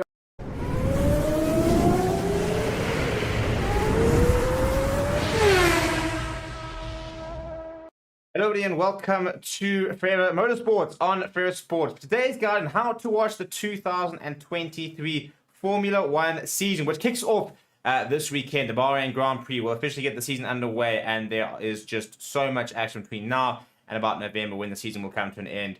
Just races all around the world, more sprints, more races, a busier season than ever, and I think it's going to be a very interesting season to see exactly if Red Bull can continue to sort of assert their dominance, if we're going to see Mercedes coming back, what are we going to see? And the question is, how can you watch all the action throughout the season? Now, the first things first is that we will do videos for every single Grand Prix. We will do videos on how to watch that particular Grand Prix on a free-to-air broadcaster. Which means that as long as you subscribe to the channel and you monitor us, you'll be able to sort of find out how to watch every single race on a free-to-air broadcaster. And so make sure you subscribe to the channel for that. Now, to be able to do that, though, however, there are very different broadcasters from around the world. So what you're going to do is you're going to get yourself a VPN. I really recommend using ExpressVPN because we've tried and tested and it just works. So what you're going to do, link in the description, get ExpressVPN, get yourself that year subscription as well. If you sign up for a year subscription, you'll actually get an extra 3 months for free, which means you'll be able to start watching from this weekend and it'll cover you up to about June next year. You're going to install ExpressVPN and it's going to come up something like that. And you think if you click on the right hand side there, you're then going to get these this pop up, and those are all the locations of all the various places where you can connect to sort of servers. And what it does, it kind of geolocates your device. So for example, for Bahrain, There are free-to-air broadcasts in Belgium as well as in Austria. So you connect to those locations and you go to those sites. But if you totally wanted to watch the entire season, my recommendation would be to get F1 TV Pro. Now, it is only available in certain locations, that being the US, the Netherlands, Sweden, I think Spain, Germany. Then you'll need to use ExpressVPN if it's not covered in that region. And again, so what you do is you go on ExpressVPN, you go and select the United States, and then all you do is you turn it on. As soon as this goes green, it means that you are currently connected to a server in the United States. You're then going to go and sign up for F1 TV Pro, which is $45 for the entire year. Alternatively, it is $5 a month, which is really not a lot of money. And you can get so many more things. You can watch onboard footage with individual drivers. You get behind-the-scenes content. It really is the best way to watch Formula One. However, you can only watch it in those regions.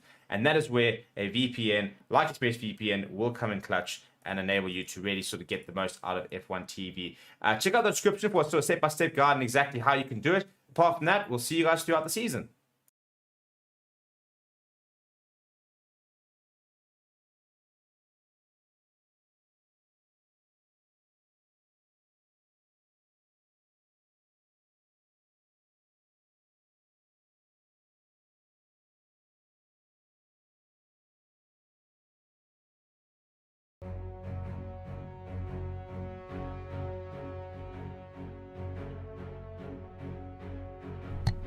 There we go. I think we can hear you now. So everybody, welcome to Forever Motorsports on Forever Sports for qualifying in Monaco. We are about 10 minutes away from the session taking place. Obviously, we're going to go Q1, Q2, Q3. And obviously we had practice earlier today as well. And we didn't really actually get to see the absolute quickest times from everybody. So we don't quite know where everybody could potentially end. So lots that could potentially happen.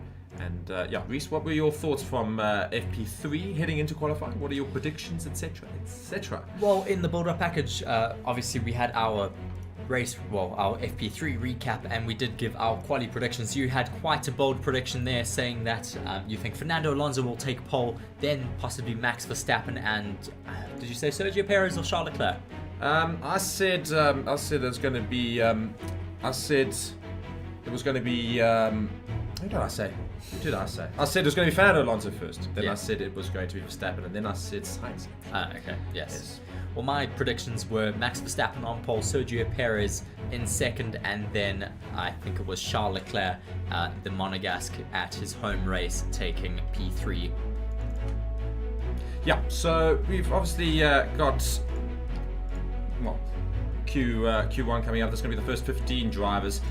Who are your 5 predicted drivers that are going to drop out of that? Well, I don't think it's very hard to predict, unfortunately. We will definitely have Nick de Vries being dropped out from the first quali session, then possibly as well Oscar Piastri, maybe Alexander Albon, who seems to have lost a little bit of confidence after his shunt in FP1. He certainly has not been as fast throughout the rest of the weekend. Then Guan Yu Zhou, and also maybe just looking from FP3's time as well, maybe Yuki Tsunoda being dropped from that bottom 5. Yeah, I'd also probably go with that. It's pretty much what more or less the results were in FP3. I think those probably be the 5 that'll drop out. As I say, the 2 Williams drivers for me. De Vries, Piastri, and probably either Guan Yu Zhou or Yuki Tsunoda. So, otherwise, though, we then look at the top 5 and we say, who's going to finish in the top 5? And I'm thinking from 5th to 1st. And I'm still going to go with my early prediction. And I'm just going to say it as when I say prediction, it's more of a very bold prediction. But nonetheless, I'm going to go with it. And I'm going to say, I think from 5th up to 1st is we're going to have Perez in 5th. It's very far down for the Red Bull. Actually, shouldn't be that far down. I'm going to change that quickly. I'm going to say Charles Leclerc 5th. I'm going to say Perez in 4th. Sainz in 3rd. Verstappen 2, and Fernando Alonso in 1. Just because that's going to be fun. That's going to be interesting, and that's going to be a different way of looking at it. So, yeah, I think that's going to be my prediction. Yes, just watching some replays here from Carlos Sainz's shunt yesterday in FP2.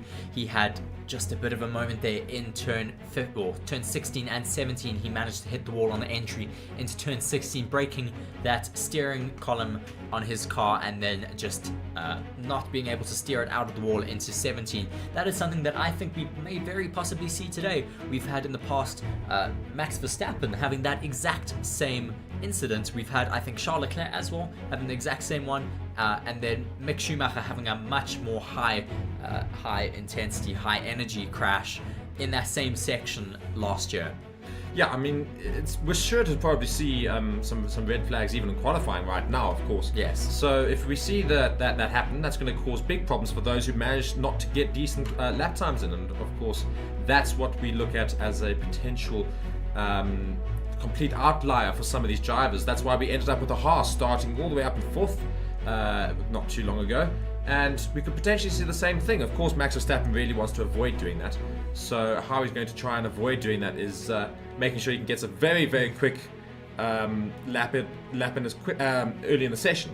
Yes, just watching a replay here from last year when Max Verstappen was unable to get his qualifying lap in Q3 due to Sergio Perez having a spin in turn 8. The last turn just before the tunnel section, we can see how he loses the back end, completely destroys his rear wing, and then Carlos Sainz comes in a little bit unsighted, doesn't see him, and just also spins the car to try get out the way and ends up damaging Sergio Perez's front right as well. So you have to be just so careful here, and if you're not, you're just going to end up in the wall, unfortunately. Yeah, and because it's such a narrow circuit as well, it's very easy to end up in the wall, and I'm hoping that that's actually going to happen a couple of times. I don't want drivers to do that, but I think that's going to present interesting opportunities for other drivers to suddenly head up further ahead, and maybe we won't see a Red Bull on pole. And of course, the Red Bull car is the quickest car by quite a long shot out of all these drives.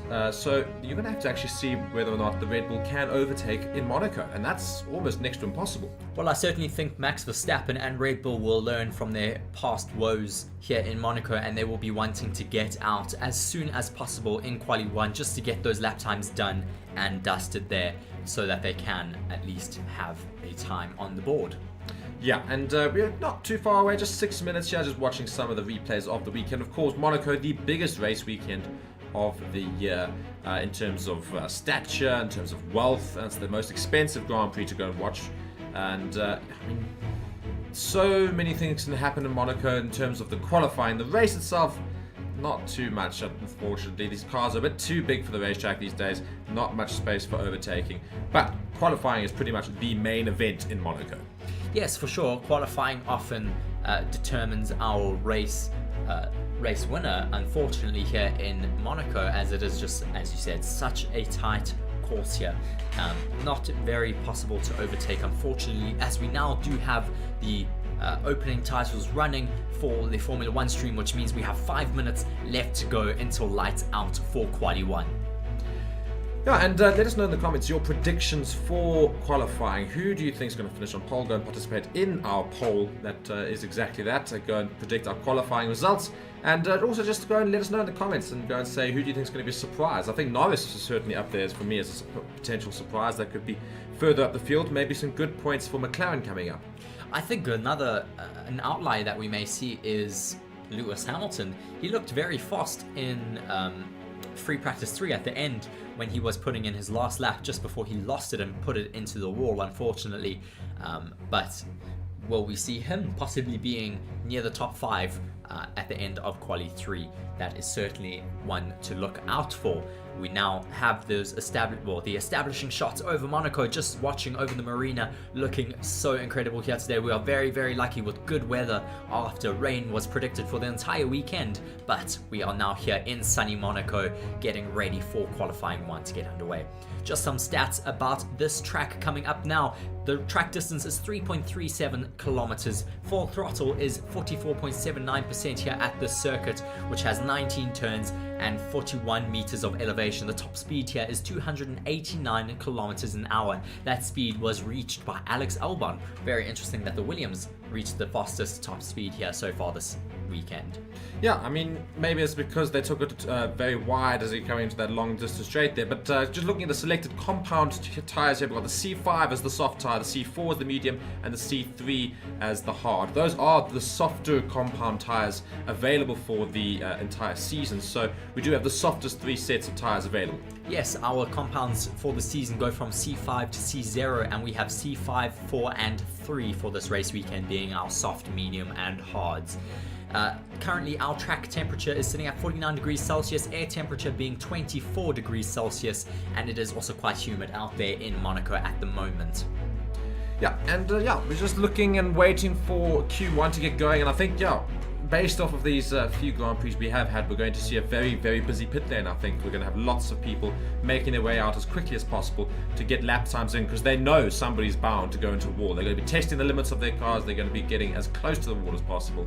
And as we've seen in every session so far, somebody has ended up in the wall, causing a premature end to those sessions. So it's as crucial as anything to get out there early, and that could potentially result in colder tires. That could result in a whole lot of things, more traffic on the road. Of course, it's a very cramped circuit, so you could be done in by a bit of traffic.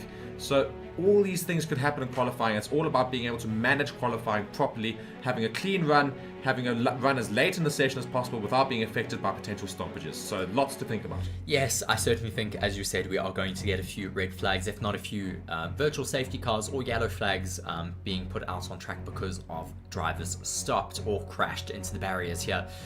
Just such a difficult track that this is. Obviously such a prestigious track though on the race calendar. Certainly one that every driver would love to win. We've had, of course, some of the greats winning at this circuit. Ayrton Senna taking the most race wins here. I think it is 4 all-time wins.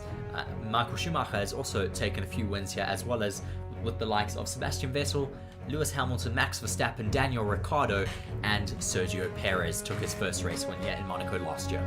So we're just about to get going with Q1, and funny enough, I thought it'd be a very busy pit lane, but I'm not quite seeing it as of yet. All of the cars getting fitted with their tires right now, just before we get going, and I think we're about not even a minute away, and just a few seconds, I think, until we get 30 underway. seconds about until we will hit the official hour mark. And that will signify the start of Q1. And all of the drivers in their cars ready to get going. And Max Verstappen there looking cool, calm, collected. Currently obviously sitting first in the Drivers' Championship with 119 points. More ridiculously than that is currently Red Bull's Constructors' Championship point lead ahead of Aston Martin, the closest competitor to Red Bull at the moment. Red Bull being 122 points ahead in the in the Constructors' Championship at this point. Yeah, just a ridiculous gap, but nonetheless, we're going to focus more on the race because we know how far ahead Red Bull have been this season. It's all up to the drivers and the teams to try and put a stop to that. We've still got so many races left, and this is a great opportunity to try and get ahead of Red Bull a little bit in terms of trying to get a new pole sitter, which could potentially lead the race. We do see here green light, and the Q1 session is underway. Victoria saying, let's go Leclerc. Indeed, the Monegasque certainly going to try and do it for his home crown share. And I see Williams have made their way out first, followed by the Haas's. AlphaTauris. AlphaTauris? Yes, AlphaTauris. Sorry. They all look so similar with their liveries this year, it is quite difficult to tell them apart. But yes, we have both Williams out on track at the moment, followed by both of the AlphaTauris. We should get quite a few other drivers getting out there very soon, I'm sure. Just looking at these shots over Monaco, it is incredible how many people flock to the Principality for this race weekend. The population of Monaco must triple during a race weekend, really. It is such a small city, or small country, really. It is only around 2.5 kilometers in length, as we now see Max Verstappen getting out of his pit box, as well as Charles Leclerc. Yeah, so it's going to be quite fun. We're going to have Charles Leclerc following Max Verstappen, so that could be interesting to follow in terms of the fast laps. Very busy pit lane at the moment, though. I think pretty much every other driver is getting out of their pit box right now. Yeah, and I think the one thing we're going to look at, and it could be very interesting to note, is the times that we're going to see, because we saw very quick times getting put in earlier, but we were going to see even quicker times start, as Albon has started our first fast lap, I think it is now. Yes. He's starting the first fast lap of the qualifying session, so we'll follow him along as well.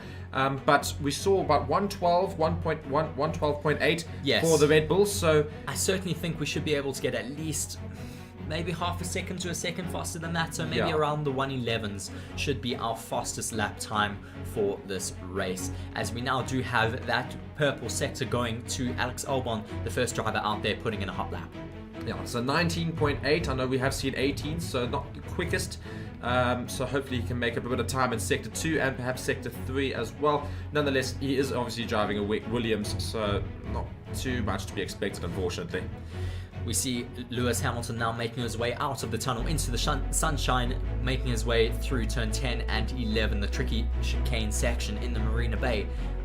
Looking very, very clean out there though at the moment. The track is still very green. It will be evolving a lot throughout the rest of the session. And Alex Albon here coming to the last couple of turns here before we go to the start finish straight, and let's see what sort of time he puts in. The first fast time of the day, and we're going to see it go put in a 1:15.2, so quite a bit slower than the qualifying times earlier, well, the qualifying sims earlier today in FP3. Magnussen now is going to cross the line here. Let's see what sort of time he's going to put in here. And Sargent, sorry, he's crossed in 1:15.9.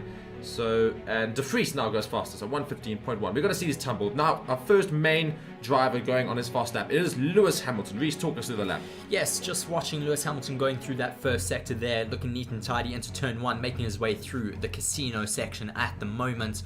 Approaching where he lost the car earlier into turn 5. Hopefully he keeps it neat and tidy through there. Watching him now. Yes, still managing to hold onto the car, now making his way through Fairmont hairpin there, the slowest corner on the circuit with a maximum speed of around 48 kilometers an hour. Coming here now towards the tunnel section is Hamilton. Ocon has now gone fastest. These times are going to tumble, but Verstappen has now got a purple first sector as well, following all these drivers. So we're going to watch Verstappen with very keen interest, of course, trying to try and put the quickest time out as quickly as possible and get back into the pits. Hamilton now approaching the end of the second sector. Let's see what sort of time he puts in. Will it be a purple sector time? It won't be. It's only a green sector, so 54.8, so not as quick as Hamilton would like it to be yet. So we're just going to see how he fares right near the end. Verstappen now approaching Sector 2's end. Let's see if he's got a purple sector in Sector 2 as well. He does indeed. So he's got a purple sector. Hamilton comes to the end of his lap. He is going to go all the way to only 5th. Ocon, Norris, Bottas and Hülkenberg all quicker than Hamilton. Russell now following Hamilton. He goes into 3rd. Verstappen now coming onto the main straight now just off these last couple of turns. He's got a purple sector, although Perez is now taking the purple sector in Sector 2. Will Verstappen go quickest? He will. A 1:13.7, so still quite a bit of time to find. Yes, we still expect that time to drop quite a lot as we have Carlos Sainz coming up to finish his lap at the moment. Charles Leclerc finishing his lap now, putting himself in 2nd with 1:14.0 as Perez comes across the line, putting himself now into 2nd, taking that away from Charles Leclerc with a 1:13.8. Now, Sainz, they're not having a great lap at all, only a 1:15.0, so all the way down into 13th, and we definitely need to get out. We have the wise old fox of Fernando Alonso with the fastest first sector at the moment. Will he be able to take that fastest lap time away from the Red Bulls? Looking so fast into turn 1 and 2, into sectors 1 and 2, getting very squirrely though into that pool chicane. Looking though neat into Rasgas now, coming up to the last 2 corners and then that main straight. DRS now wide open. Let's see what lap time he can put in if he can get himself ahead ahead of the No, not Red quite Bulls. a 1:12. Oh, just misses out on beating the Red Bull times. They are so close, but what's very interesting to note is how close the Aston Martin times are to Red Bull. Only 0.1 seconds between the top 4 drivers. Yes, looking very competitive at the moment between the top 4, which is certainly what we want to see here in qualifying. It might be a bit more of an interesting day in qualifying than it may be in the race tomorrow. So, of course, we'd love to have a very exciting qualifying session here. So far, my prediction coming a little bit true in the fact that I said that the Aston Martins look well primed to challenge the Red Bulls here. And just looking at the current times, 1st and 2nd the Red Bull, 3rd and 4th Aston Martin, and only 0.1 seconds from Alonso to Verstappen. So no time at all. And Stroll also right up there with just 0.14 seconds behind. So we do have a fastest new middle sector from Gasly. So that's going to sort of put a little bit of a spanner in the works. It means look how quickly Gasly's going around you. He's going very quickly. So track is just evolving already. Yes, the track, of course, evolving as cars get out there and put more rubber down. Let's see where he puts himself. Tsunoda puts himself up into 8th, and Gasly now, with his first lap of the day, puts himself into 5th. Very good lap time from that Alpine out there. Now Norris now heading out in the lap. He's doing personal bests here, but I don't think it's going to be anything challenging. Although Zhou suddenly goes quickest, and we have a yellow flag in Sector 1. We have a yellow flag in Sector 1. It's a Red Bull. It's the Red Bull of Sergio Perez. Has he hit the wall? Perez is not moving on the track. I see debris underneath the car. Norris has gone quickest with a 1:13.4. Now there's big concern for Christian Horner. Piastri's gone second quickest hit the as well. wall. He's hit the wall. He's out. out. It's a He's red out. flag.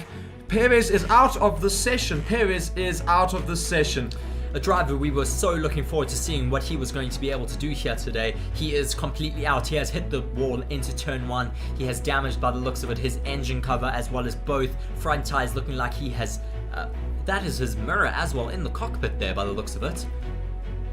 I'll say, this is a very odd looking scenario here. I really want to see a replay here, but we do have a red flag in Q1, and most notably Perez is currently 5th. He says he's okay, which is the great news to hear as well. But this could make it very interesting in terms of the rest of the session as well as for tomorrow, because we know how difficult it is to overtake in Monaco. If Perez is going to be out of the session, he's not going to make the next session because they're not going to be able to fix it.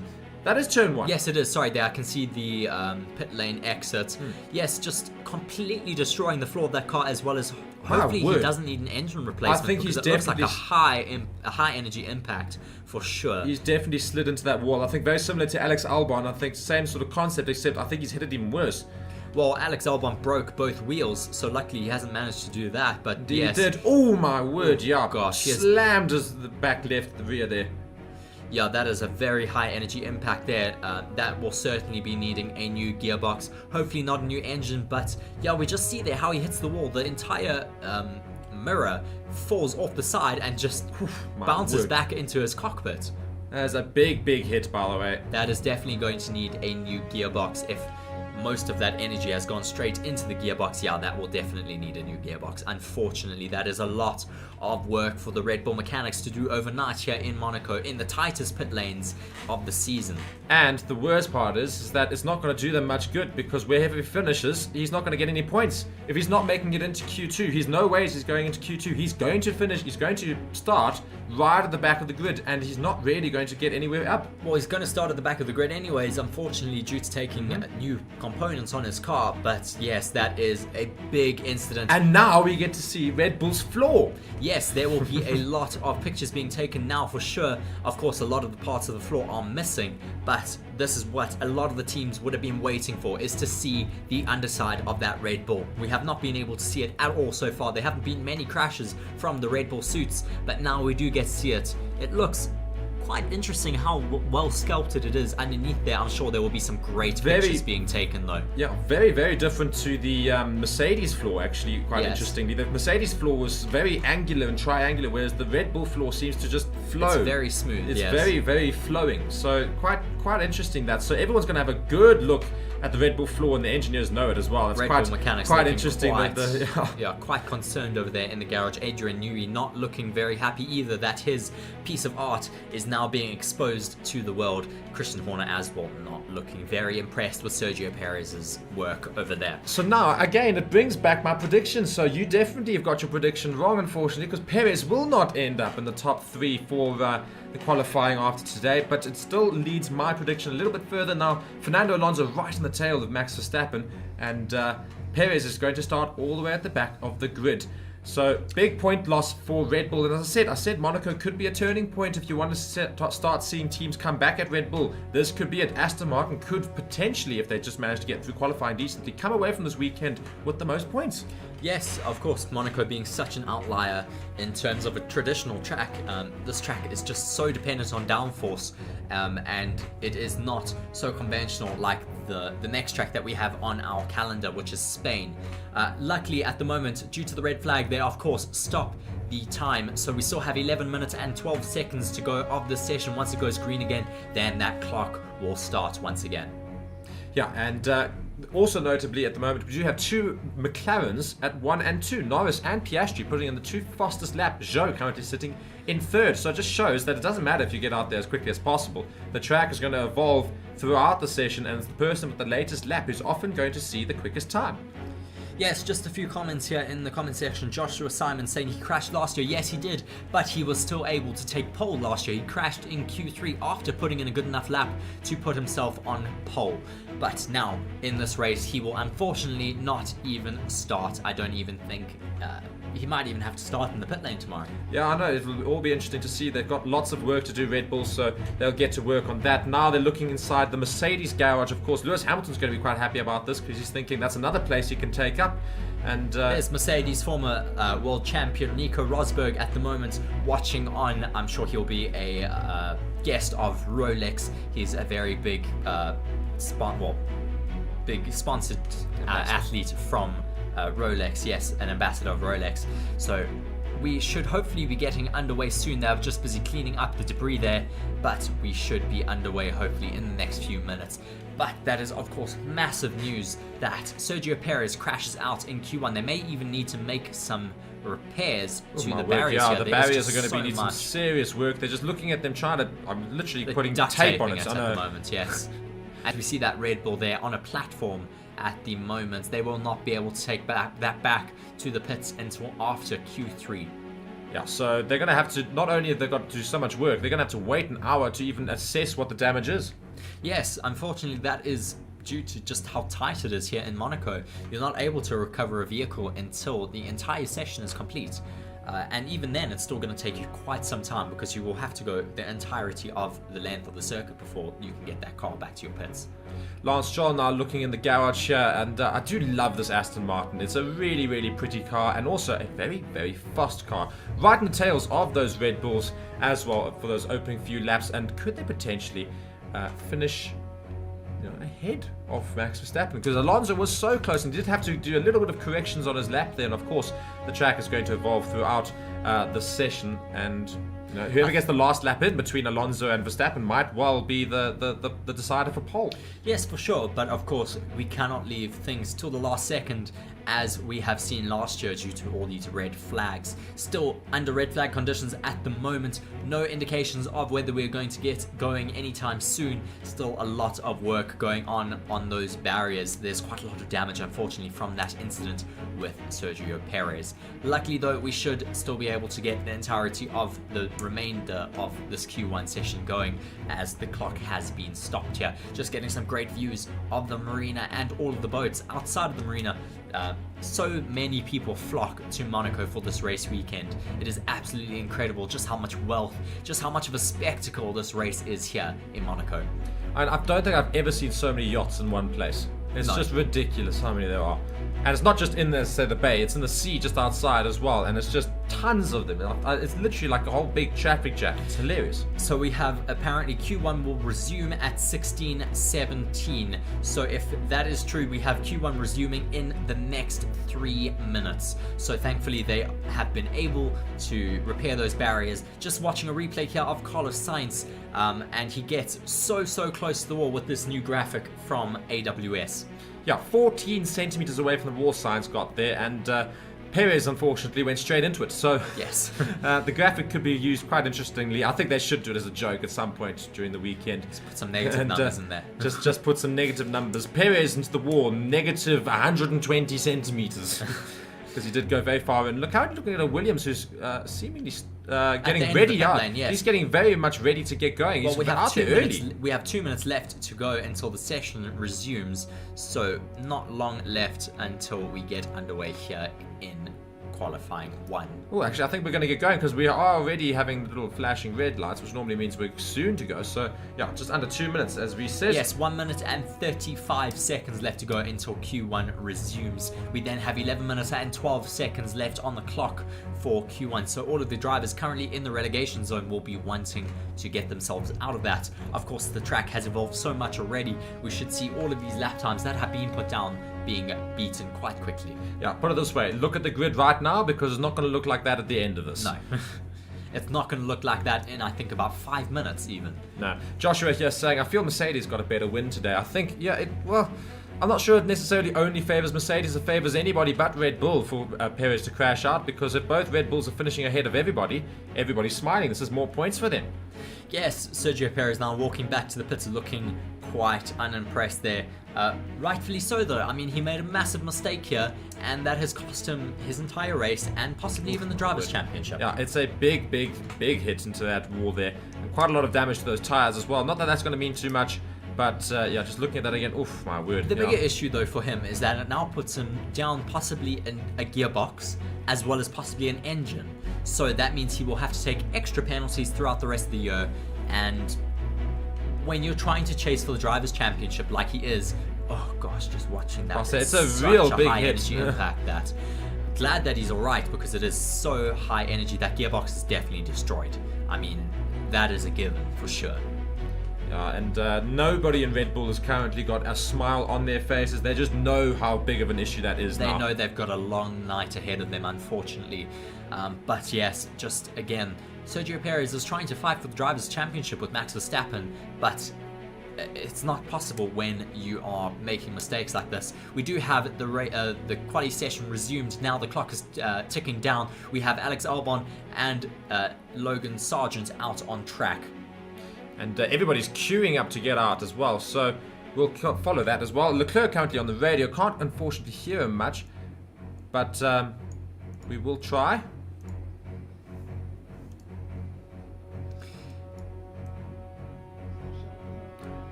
Okay, and unfortunately we couldn't hear him there, so it's fine at all. I'm sure he was just chatting about some of the things with regards to maybe the session, I'm hoping.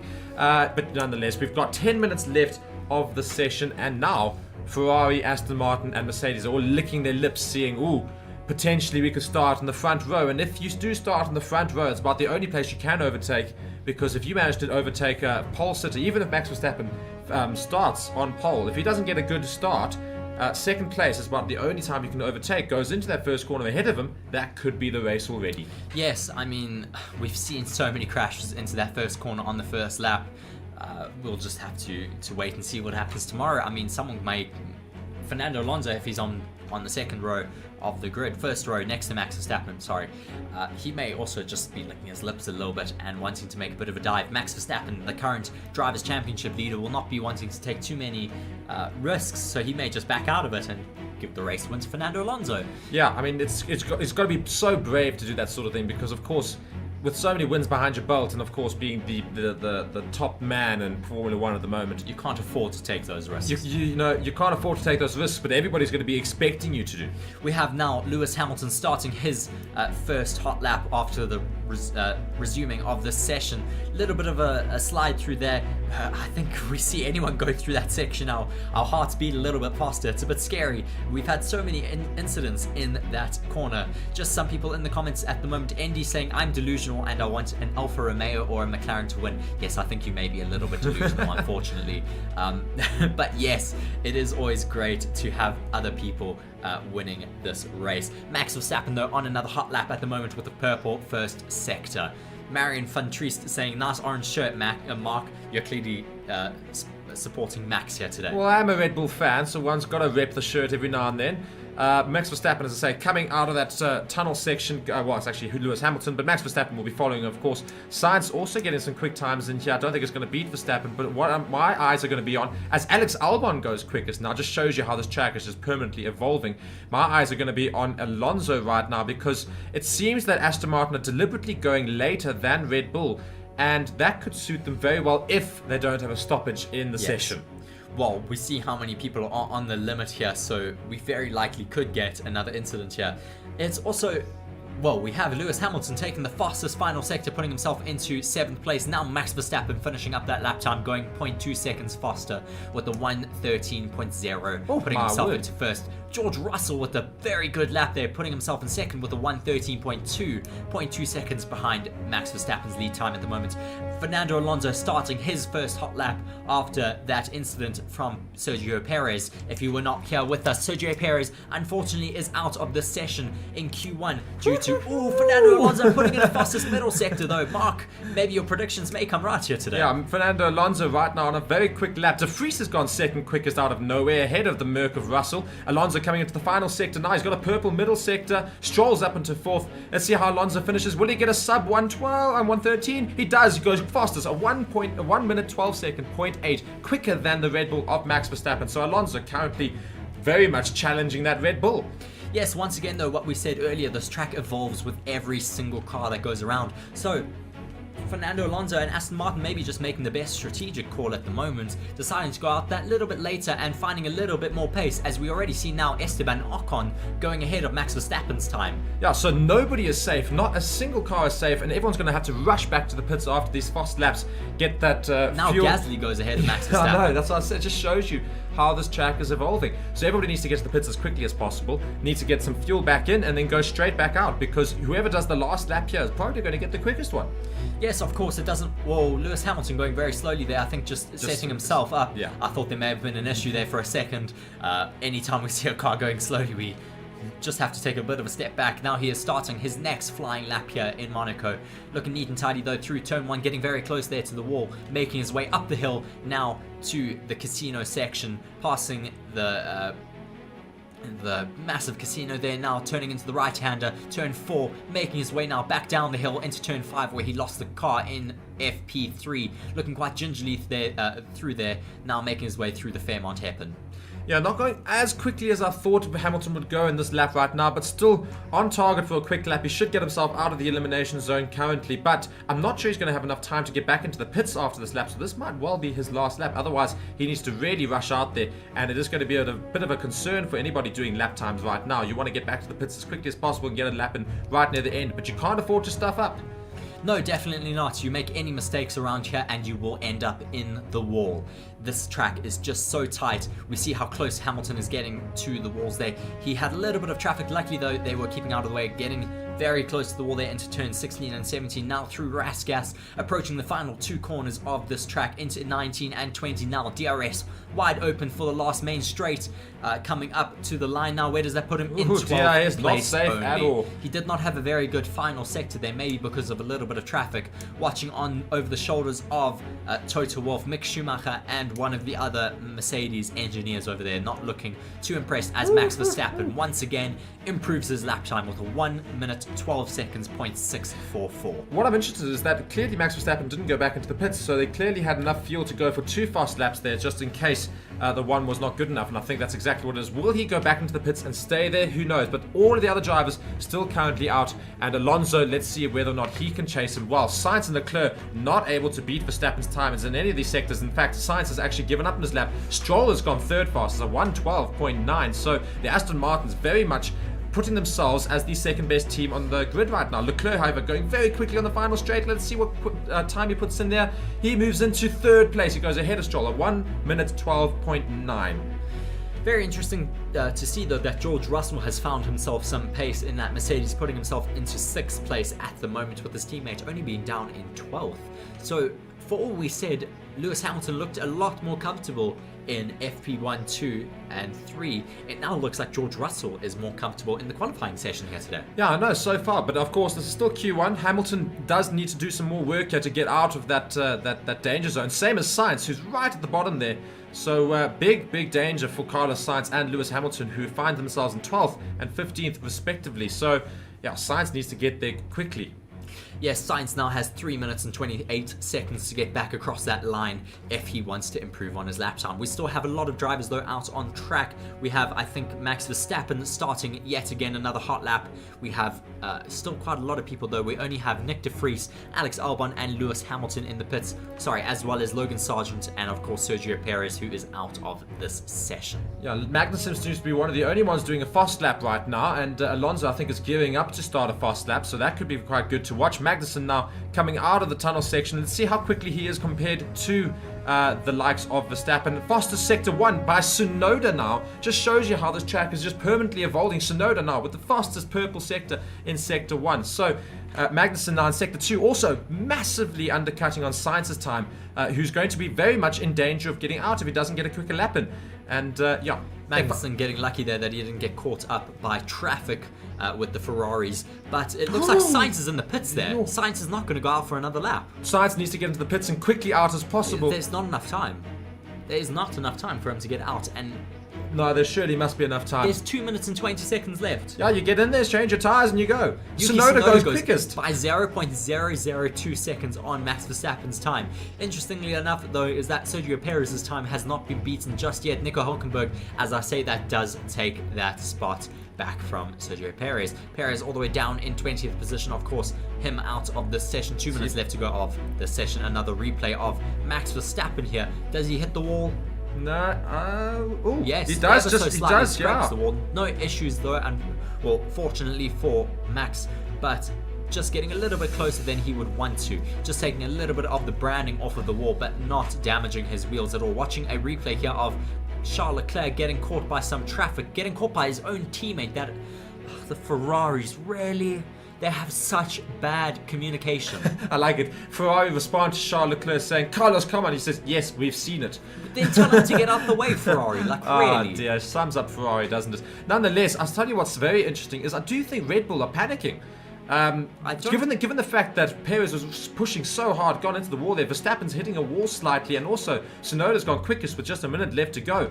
It's very much not easy for Red Bull today. Not at all. I think you may be clutching at straws a little bit, saying Red Bull are panicking. Oh as dear, Lewis Hamilton's lost it. And Hamilton's in the is close to the elimination zone. This could be Hamilton messing up big time. Hamilton needs to get back to that line if he wants to get back there. James Vowles or Peter Bonington, Lewis Hamilton's race engineer, now on the radio to him, probably telling him it's hammer time, get back to that line as fast as possible, regen a little bit so that you do have a little bit of extra battery power. Luckily, he's not too far away, so he can sort of relax a little bit. He just locked his front right. That is a very interesting tyre to lock on the entry into a left-hand curve. Normally, you'll lock your inside tyre, but you lock the outside there, as we see George Russell now on a personal best flying lap at the moment. Luckily, not getting caught by those two McLarens who are backing up to start another hot lap. Yeah, and only 16 seconds left of the session for people to get across that line to start their hot laps. You cannot afford to make a mistake. Russell's going to go across the line. He's going to go into third position, so he should be safe. One assumes it's a little bit of a slower third sector, but he should be safe. Everybody very close with time. Stroll up into third. Carlos Sainz on another hot lap at the moment, 0.1 seconds on his personal best. He should be able to. Max Verstappen, though, once again goes fastest with a 1:12.3. Will that be fast enough, though, to hold on to P1 at the end of Q1? But we will have to see. Carlos Sainz certainly needs to put in a good lap. Lewis Hamilton, though. Yeah, Hamilton's currently in the relegation zone, so he's not going to make it into Q2 at this point in time, and he's gone slower in Sector 1, so if he cannot find time in Sectors 2 and Sectors 3, Hamilton is going to start all the way down in the bottom. Hamilton will start at the bottom, while Russell is up in P5 at the moment. Carlos Sainz, though, once again, following him, he is 0.3 seconds up on his fastest time at the moment.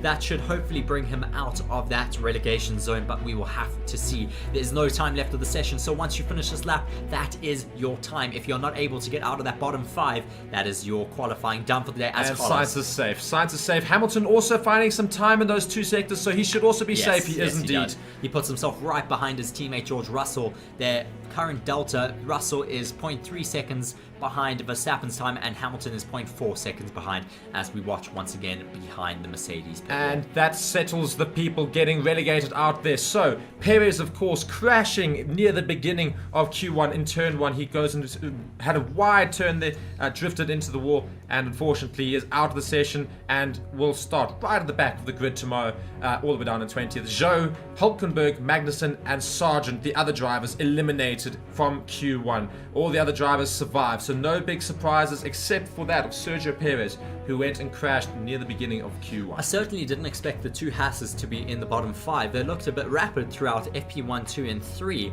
so it's certainly a bit of a shocker to see them out here in Q1. Madawa just asking there in the comment section what happened to Sergio Perez. Perez unfortunately crashed quite early on into the session with 11 minutes left. He hit his car into turn 1 while going on another hot lap. He looks like he has quite badly damaged the suspension as well as possibly broken that gearbox. I mean, I'm looking at the session right now and looking at the times. The fact that the times were tumbling, you know, we always know the later you do your lap, the likelihood is that it's going to be quicker than it was previously. But they were changing and changing and changing so often right near the end there. It's going to be a very, very dangerous couple of sessions now. Still got Q2 coming up, and everybody's going to know now how easily the track just seems to change. I think it's also just so difficult here not to make a mistake because these cars are just so long, so wide. You make any mistakes and you're really going to hit a wall here. I mean, sometimes these corners are just wide enough for these cars to fit through. Indeed, and we've got a yellow flag in Sector 2. I don't know how that's happened. Yeah, I don't know how that's happened. We've currently ended the session, but we have a yellow flag in Sector 2. I think that was just I'm not sure that was meant to happen. Like it's still being waved at the moment, but I don't see any cars out on track, so maybe there's some debris from fans or something that they have put out, well, the yellow flag for. No, we'll have to see. I think maybe they were just testing. I don't think there's any cars on track at the moment. So yeah, we're going to head into Q2 with all of our drivers, except for those relegated, of course, Perez being one of them. Sranish there saying what happened to Lando. Lando actually having quite a good day here today. Lando up in P8. Not doing too badly at the moment for the McLaren, who has not had a lot of pace throughout this, throughout the start of the season. Just watching an onboard of Lewis Hamilton. Does he catch some traffic there? No, he hits the wall ever so slightly, likely not causing damage, but let's just watch this on board here. Yeah, he does just ever so slightly catch that wall, scratching his wing a little bit, but not causing any damage, fortunately. Yeah, and a lot of people here also supporting Aston Martin. It's great to see how many new fans there are of Aston Martin this season, and I think that is pretty much everybody's second favorite team now. Is everybody's wanting that green machine to do really, really well, and I think that's mainly because of Fernando Alonso as well, who's just been the absolute best person to watch this season. Such a joy to watch at the moment, and he's enjoying life so much at the moment. Yes, very interesting there with those new graphics that we have for this season, just showing us how close Lewis Hamilton got to that first corner wall. Most of the time we've seen them being around 10 to 14 centimeters away from that wall. Lewis Hamilton now, though, on that last lap was 9 centimeters away from that wall in that first corner. Yeah, I mean, everybody taking as many risks as possible, and it did not pay off for somebody. Perez all the way down, and his car's obviously not going to be back in the garage as of yet. You can just see the blank space there for where his car should be. It's currently and his dad waiting. Was also there in the pit lane, just standing in his garage with no car. Unfortunately, very, very disappointing for Sergio Perez on a track that he normally does quite well at. Sergio Perez being deemed the king of street circuits, not the king here today. He's certainly been dethroned. Yeah, so Q2 coming up very shortly, and do not go anywhere. It is changing so quickly. Yuki Tsunoda all the way up in there in second. You see, he put in a lap relatively late on and was very far ahead of most of the grid. So it just shows you how anybody can do very well here.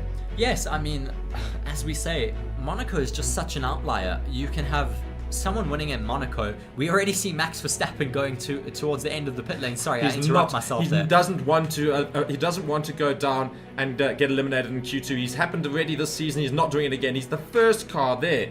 Hilarious, actually. He does not want to have a repeat of last year where someone went into the wall and he had his quality lap that he was busy on. It had to be deleted because unfortunately Sergio Perez had crashed out and ended that session. Yeah, people asking who we support. Well, I mean, we support a number of people as well as teams. I mean, we're mainly, both of us are Red Bull supporters, so the fact that Checo Perez has managed to crash out in first session is not doing us very good for our team at all. But I do support other drivers as well. Both of us big fans of Fernando Alonso as well, and generally there's a lot of drivers we want to see some good driving from. So yes, I myself as well am a big Ferrari supporter, been supporting Ferrari since a young age, since the dominance of Michael Schumacher, of course. But now, just moving on to the new drivers, Fernando Alonso, always great to have him back on the grid, such a big fan of his as well. Also supporting Leclerc, Lando, Albon as well, doing such a great job in the Williams at the moment. And then, of course, the two Red Bull drivers as well. Yeah, and I say another interesting thing that some people in the comments are just alluding to as well was some of the fun things that's happened today is the fact that we've got to see the flaws of both Mercedes and now Red Bull, because the nice thing about Monaco is that when they have to take a car out because of a crash or something, they lift it up so high that everybody can go and take pictures underneath. So we finally got a look at the Red Bull floor, more importantly than the Mercedes floor, and we could see the difference between the two of them. Yes, 25 seconds left of the wait until the session gets resumed. We see the Ferraris making their way to the end of the pit lane. Certainly everyone wanting to get in a banker lap before the session gets underway. Everyone seeming to be a little bit nervous just in case there is another mishap in Quali 2. I'm just scrolling through Twitter at the moment. I want to see if we do have some good pictures of the underfloor of that Red Bull. Yeah, and we do have Q2 going. It's just taken place. It's just started now. 15 minutes left of Q2, of course, and Max Verstappen leads out the rest of the pack, followed by the 2 Mercedes, and then I think the 2 Ferrari drivers. Well, no, just the 1 Ferrari driver. Charles Leclerc first. Sainz is a little bit behind that. So everybody's very keen to get out into the track, and nobody wants to fall into the trap of getting caught out by another red flag. Yes, as we now see Hamilton making his way out the pits. Quite a few drivers making their way out very quickly, as Mark said, not wanting to get caught up by a red flag or a yellow flag, because of course if you approach a yellow flag on a circuit when you're on a quali lap, you have to abandon that lap, and even if you don't, your lap time will be deleted because you have approached a yellow flag.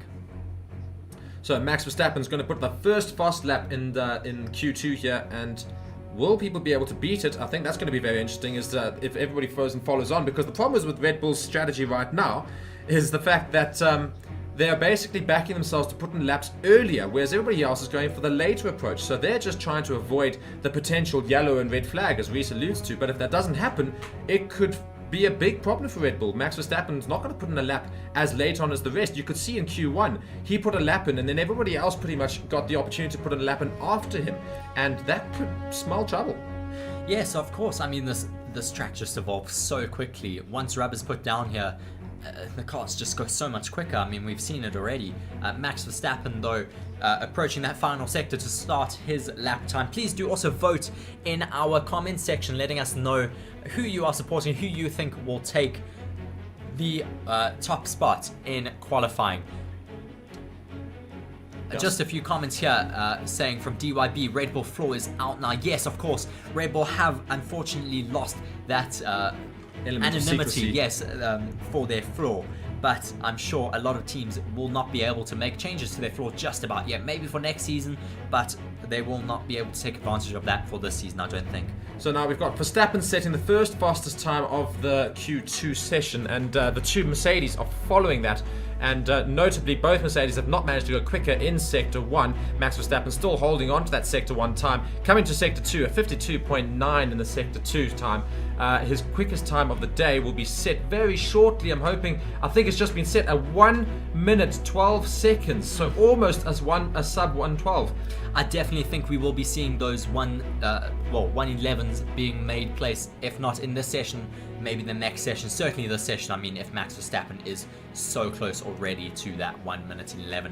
Charles Leclerc on a hot lap at the moment, as are the 2 Mercedes. Russell finishing with a 1 minute 12.9 as Fernando Alonso sets another first fastest sector. Yeah, you see, I keep saying, and I made a prediction earlier that Fernando Alonso is going to be the one to challenge Max Verstappen, and I think that's exactly what's going to happen, as I have water being delivered. Yes, thank you very much. And Alonso now going fastest in the first sector, a green second sector, so not quite as quickly as Max Verstappen managed to get round in Sector 2, but Alonso still on track to potentially put the new fastest lap in. He's going to go just behind Verstappen, it seems. Just having a look here. Sorry, I am looking down, but I do have that picture of the Red Bull floor. Certainly we'll be having a great look at that later on in the evening.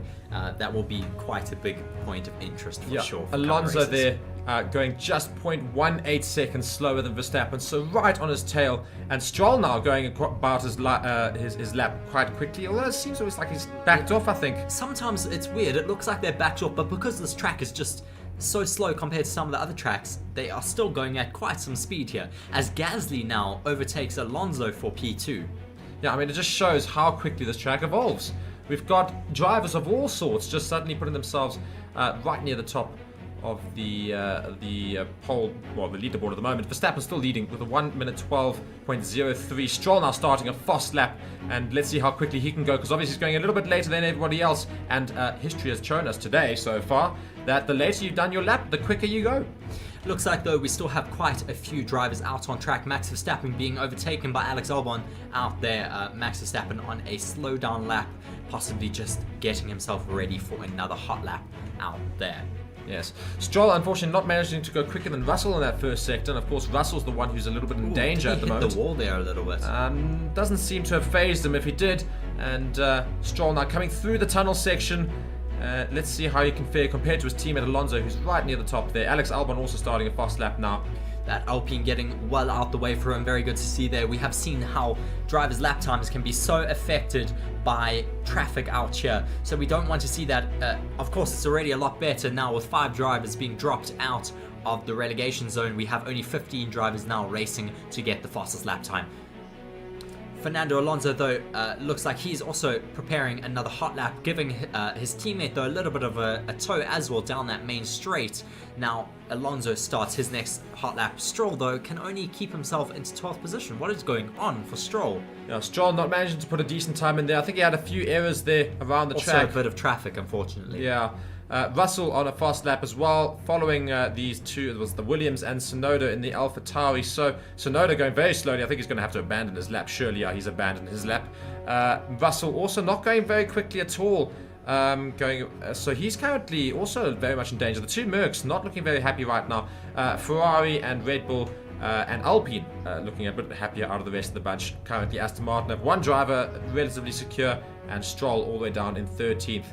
Russell and Hamilton not able to really improve on their laps at all there. So a little bit of a danger time for Mercedes, as Hamilton only goes into 9th position, so not safe at all. Still very early on in the session, though, so we should have those times being beaten, as we now see Fernando Alonso on another hot lap. Not a great first sector, but a purple middle sector for Fernando Alonso. Will he be able to take that top spot away from Max Verstappen? He's coming into the final start-finish straight now. He's going to get very close to Verstappen's time. I think he's going to get a 1.12.1. I think, just behind him. So close between P1 and P2 at the moment. This track will be evolving very quickly, though, and we should see some times dropping very, very soon. Yuki Tsunoda, replay with him. What does he do here? Big lock up on his left front there. Completely cutting that Noval chicane over there, just losing it into turn 10. Luckily not hitting the wall, but just having my word, big flat spots on the tire. You may as well there. just throw those tires away now at that point. They will not be usable at all. Max Verstappen looks like he is on a prep lap, looking like he's coming up to the last sector now to start his next flying lap. Now, can we see a sub 112 here from Max Verstappen as he starts his fast lap? I'm sure we're going to be on board with him very shortly.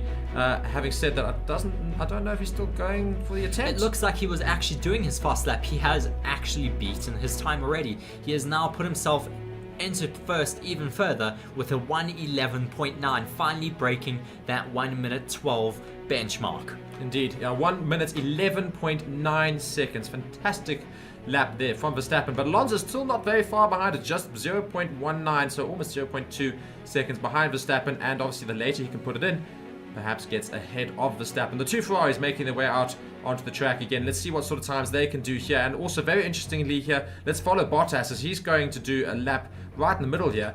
He's still a little bit slower than Verstappen by about 0.5 seconds, so it doesn't seem to be going much quicker. Lots of people just saying who they want to take pole here today.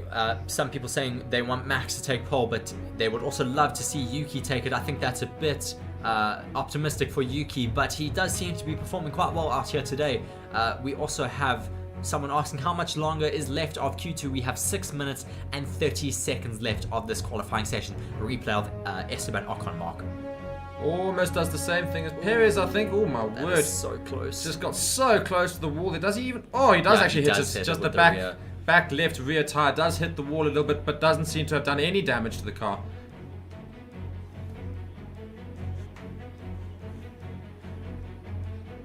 Just a little bit of a wobble there in the rear there, but nothing seems to have been done. That's sinister.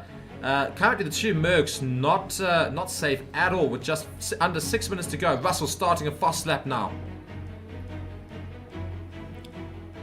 Yes, we have both Ferraris getting out on track yet again as we currently follow George Russell's talk us through this, Mark.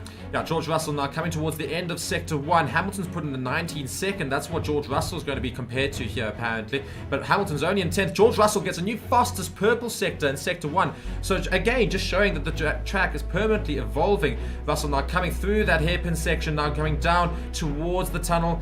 As he will turn right now into that tunnel section now, and yeah, we'll try and get as much pace in that car as possible. This is where the cars can reach their maximum speeds just before coming into the bursting sunlight into that Marina Bay there, and comes into that left-hander to the right, and then now going past all of the yachts on his left. It's looking like a very good lap for George Russell here. He's coming towards Sector 2. Will he get another purple sector here? Let's go and see. Only a green sector for himself, but still going very, very quick on track to go and put a fastest lap time in here.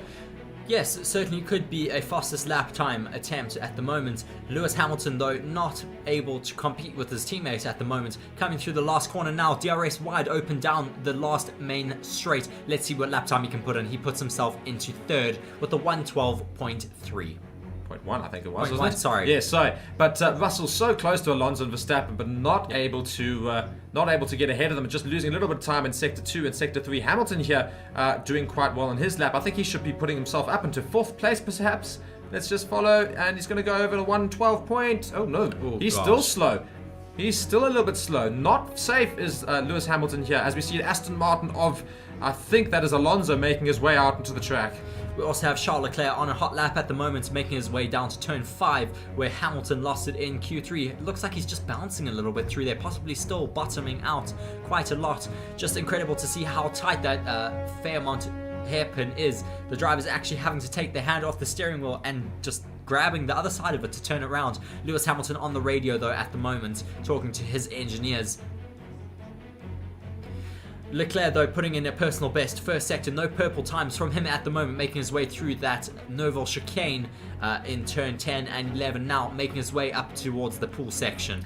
Yeah, it's not much quicker than Verstappen, but he's right on his tail, so 0.085 seconds, so Leclerc could put himself well into 2nd place. If he finds some time in the 3rd sector here, he might, a little bit of a slide into Rasgas there. Now making his way through turn 19 and 20, DRS wide open down that main straight towards the start-finish line, and he puts himself into 2nd place. Yeah, so Leclerc is currently 2nd, Verstappen 1st. I don't think Verstappen's going to come back out. I think he's safe. He reckons that he doesn't need to do another lap here. Alonso is currently on an out lap. Watching a replay here of Lewis Hamilton with regards to that chat to his engineers. I think he just has a bit of a slide there, almost loses it into the wall. I think he hit the wall again. Yes, he did.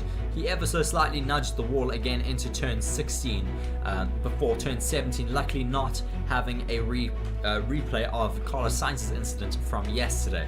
And I thought I'd just take this opportunity to say hello everybody and welcome to 1,000 viewers today for Qualifier. So fantastic. We've got 1,000 people watching us right now.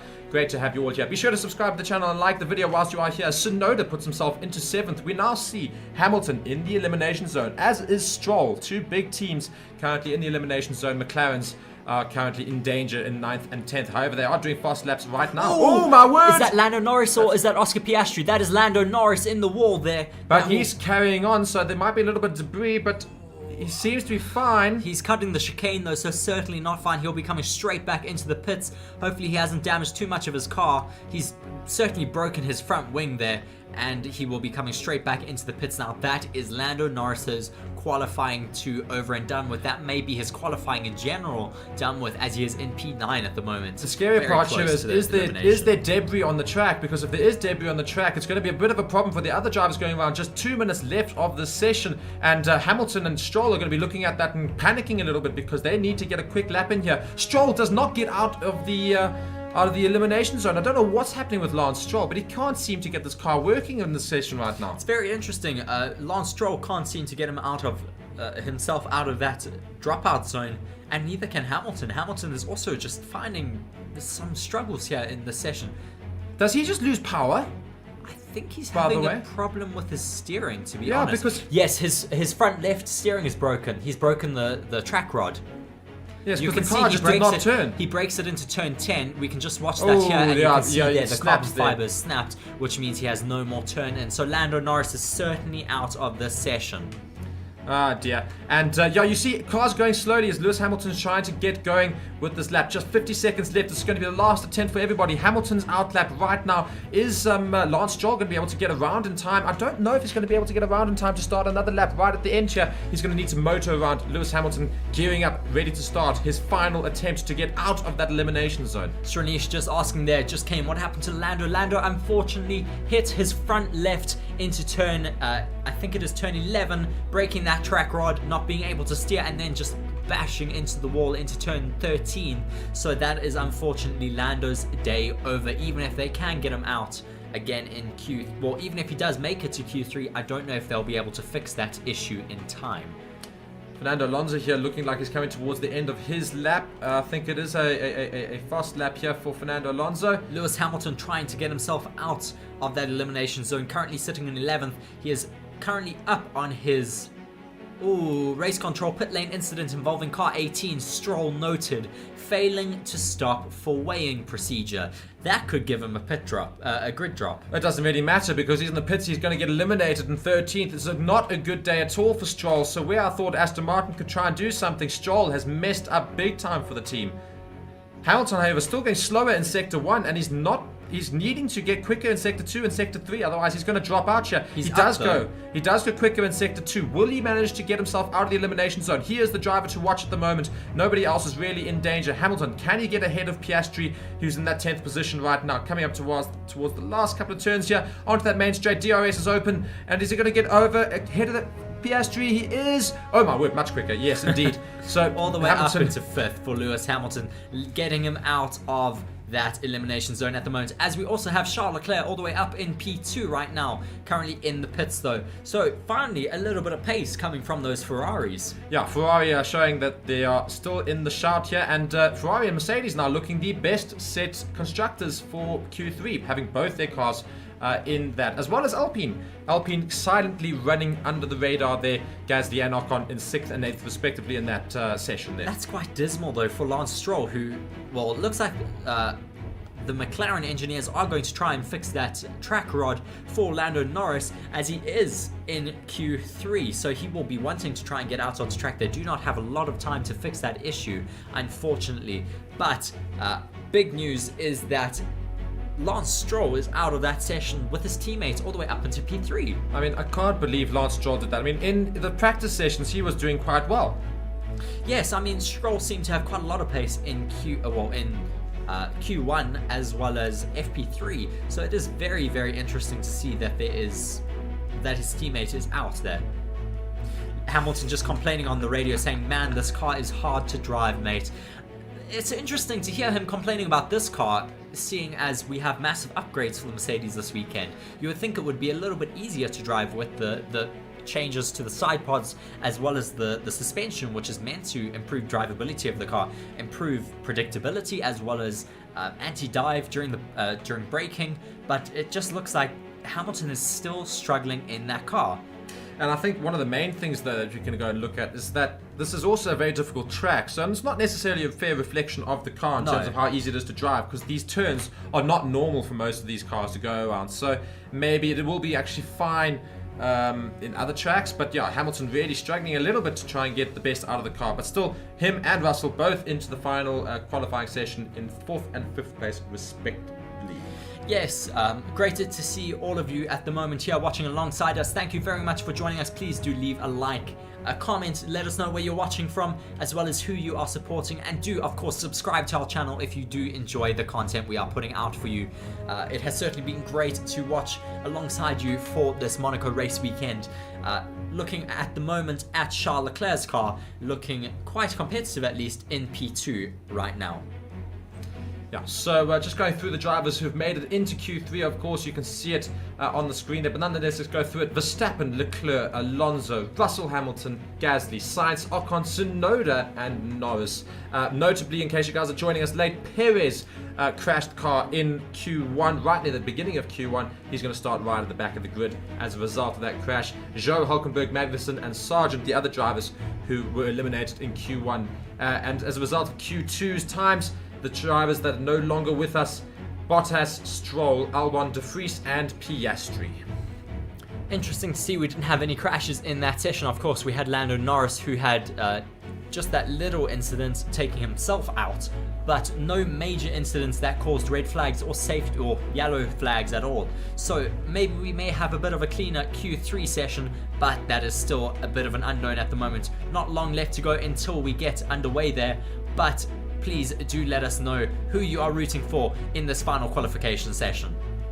Yes, and guys, do let us know where you're watching from. Always good to see where everybody is tuning in from around the world. We see some people from Netherlands, some people from Guyana. So always good to have that as well. Just 3 minutes and 20 seconds to go until the start of Q3. McLaren engineers working desperately hard on Lando Norris' car to get him ready and hopefully out there for Q3. Could they manage to make this fix happen? If they do, it's incredible work. It is incredible work. They currently have 3 minutes left to go until the session gets underway. It's normally something that can take about half an hour. I remember when Max Verstappen had that incident in Hungary where he crashed out on the sighting laps, and the engineers were luckily able to fix it in about 15 minutes, but they did say it normally takes about half an hour. Once again though, Max Verstappen very eager to get out on track and get in that banker lap, not wanting to get caught out as he did last year. Yeah, as I say, just sticking with his formula for this Grand Prix, well, this qualifying session at least. Max Verstappen right at the front already. Fernando Alonso looking ready to get out there as well. A couple of people just letting us know where they're watching from. Florida, I see South Africa, I see Ukraine, I see India, I see Malaysia. So nice to have you all here. Some more Netherlands fans as well. Yes, a good comment there though from AD&M, just saying because of change of bodywork, just talking about the Mercedes upgrades of course, saying because a change of bodywork doesn't just fix a car that needs a holistic approach. Monocoque position etc. cannot be changed, so they're trying to optimize around a suboptimal foundation. Yes, I completely agree on that. Lewis Hamilton having a lot of issues with these cars as he is not able to feel the rear as much as he would like. Hamilton likes to be able to sit a bit more neutrally in the car to be able to feel that rear and feel every little input that he puts into that car, but they are trying to bring small upgrades with the likes of that suspension change to be able to allow it to be a bit more predictable under braking, but still not necessarily working very optimally for Lewis Hamilton at the moment. Yes, a couple of people saying from Singapore, Saudi Arabia, Barbados, Indonesia, Uganda, Canada, UK, etc, etc. We've got 1 minute and 20 seconds left before the session starts, and the McLaren engineers are working furiously on the car. And we just want to welcome Ian Bolger to the Forever Sports Members Club. Of course, you get some exclusive benefits joining the Members Club, and thank you very much for joining, Ian. I'm not sure if you're watching our stream or the rugby stream that's also happening coincided from Stephen there, but nonetheless, welcome to the club, and everybody else, if you guys are interested, be sure to join the club as well.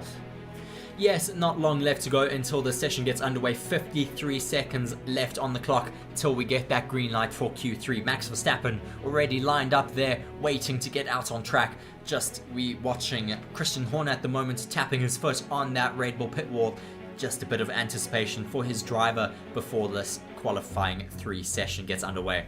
Yes, indeed, and lots of people letting us know where they're watching from. We are seeing that. I'm not going to read them all out the whole time, but thank you so much for tuning in, guys. We're really, really good, really happy to have you all here. We've got just 25 seconds to go, and still until we start Q3. Yes, just before Q3 gets underway, we will start. Well, we will read our poll that we have here. We have about 50% saying who will start on pole position, 50% saying Max Verstappen will take pole position here, 15% saying Fernando Alonso, 19% saying Charles Leclerc, and 17% saying other. Thank you everyone for participating in that poll. We have about 814 votes on there at the moment. 815 as I say that, lots of people now going and voting there. But yes, we are now underway in Q3. Yes, and Verstappen leading them out just as he did in Q2. Now, how is Max Verstappen going to deal with this session? Just 12 minutes of course session. It's not a very long one, maybe 3 good laps, and that's about it. And I'm looking at this and seeing Fernando Alonso as a potential problem for Max Verstappen. I'm also looking at Charles Leclerc. Maybe even Carlos Sainz might sneak in there. All I know is that Max Verstappen cannot afford to step off the pedal because it's so close. And I think this could be a very interesting session all to race for here as the session is underway. Max Verstappen making his way around very, very quickly, I note, quicker than most of them. And Lewis Hamilton now making his way out there. Interestingly enough, let's see if the McLaren team can get Lando Norris out before the end of the session. Notably though, for Lewis Hamilton, he is not out on a new set of softs, he's on a set of used softs. So not wanting to use up a brand new set, he'll probably use that brand new set later on in the session to set his final lap times. Max Verstappen now coming up to the last few corners, coming through Rasgas now in just before turn 18, turn 19, sorry, the final corner of this track. Now coming down the DRS straight, DRS wide open, and he is about to start his first flying lap for Q3. Let's see what he can do. Through turn 1, looking neat and tidy, no drifting from him like his teammate there, looking neat and tidy, coming up the hill into the casino section. Fast into turn 3, now making his way to turn 4, waiting for that first sector time to come up on our timing boards. And 18.886, very fast into that first sector. If that is still able to compete with his Q2 times, we will have to wait and see. Very quick though through that Fairmont hairpin, now making his way to turn 8. That first fastest sector has already been taken away from him by Fernando Alonso. I absolutely love it. I called it this morning and I said Fernando Alonso and Max Verstappen I think are going to be the ones fighting it out for pole today. And so far he's been proving me right, the Spaniard of Fernando Alonso. Max Verstappen really going to need to push now in second sector to hopefully beat Alonso. Obviously he puts the purple sector and he is the first one setting it. Can Alonso beat it again as well, as he's got a first sector that still stands right now as other drivers are coming through towards the end of the first sector. And yeah, Max Verstappen now getting towards the end of his lap. We saw a 112.0 set by Verstappen and a 111 already. So only a 112.1 from Verstappen now. So can Alonso beat that? He's coming towards the end of the second sector. Will it be purple? It is purple indeed. I think we have a lot of drivers though out on used softs at the moment, so it's not necessarily perfectly indicative of what we should have by the end of the session, but Fernando Alonso completely rapid on this current lap. Now DRS wide open, coming down that last main straight towards that start finish line, and he puts himself into first place with a 111.7. Yeah, a very, very quick time there from Fernando Alonso. That's actually going to be tough to beat anyway. Take away the fact we've got 8 minutes still to go. It's the fastest lap of the weekend. It is the fastest lap of the weekend. A fantastic drive from Alonso. They really pushed it to the limit. And will that hold for the rest of this session? I know he's going to go and do another lap, I'm sure. But can the Ferraris get anywhere near that? Will they beat Max Verstappen's time? Leclerc now going to cross the line here. Let's see how quickly he gets up. A 111.75 right behind Alonso. And now teammate Carlos Sainz also going down the main straight. Verstappen dropping very quickly. Sainz goes over. Also manages to get ahead of Leclerc. Look at how close those top 3 times are. Let's see where Hamilton can put himself now as he comes across the line.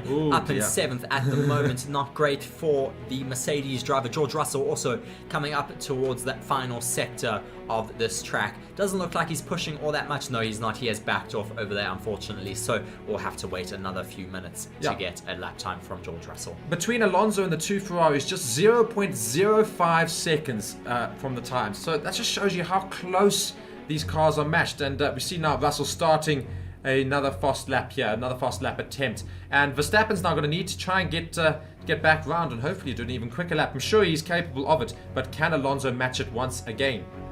Yes, a bit of a suboptimal lap there for Max Verstappen. It looked neat and tidy, but of course there must still be quite a lot of pace out there. Fernando Alonso on the radio there after getting told he has P1 said, "Good man, I'm pushing like an animal out here." Certainly is pushing out there for sure, putting himself in P1 at the moment with that prospective pole.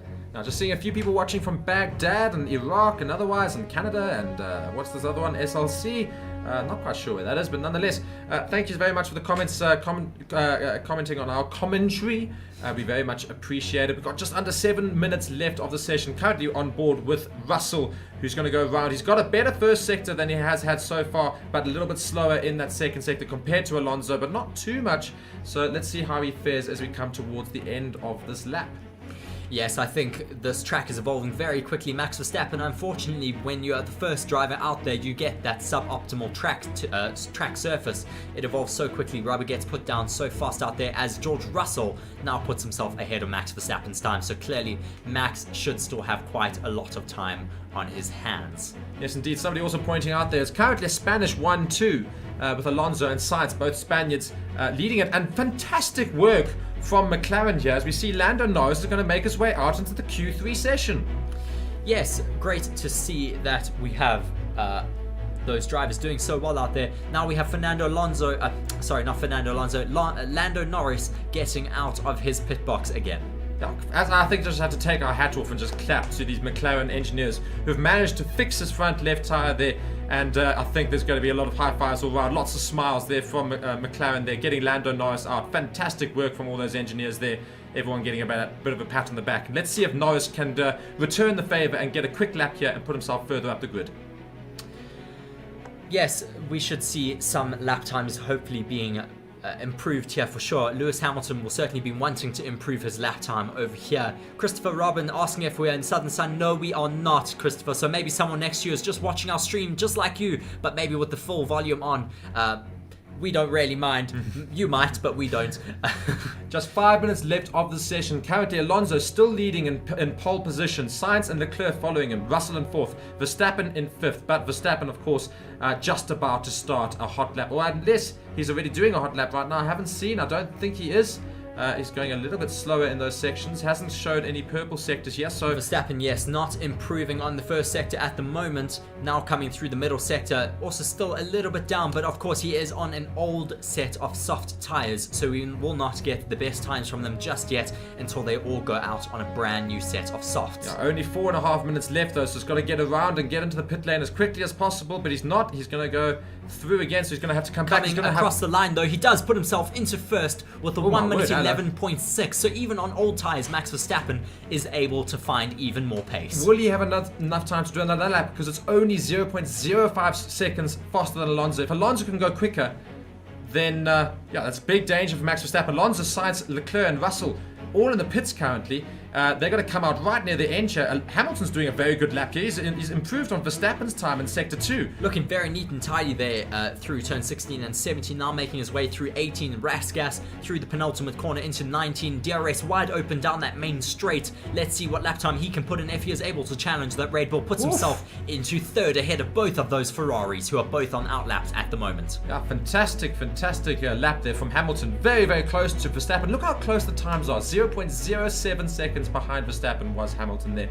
And we see Alpine, Norris and Gasly, all of them, Alpine and Norris, Ocon, Norris and Gasly, all now currently completing laps. Ocon's going to go over now. He's going to push himself all the way into the first position. A 1 minute 11.5. We have an Alpine on pole with 3 minutes to go.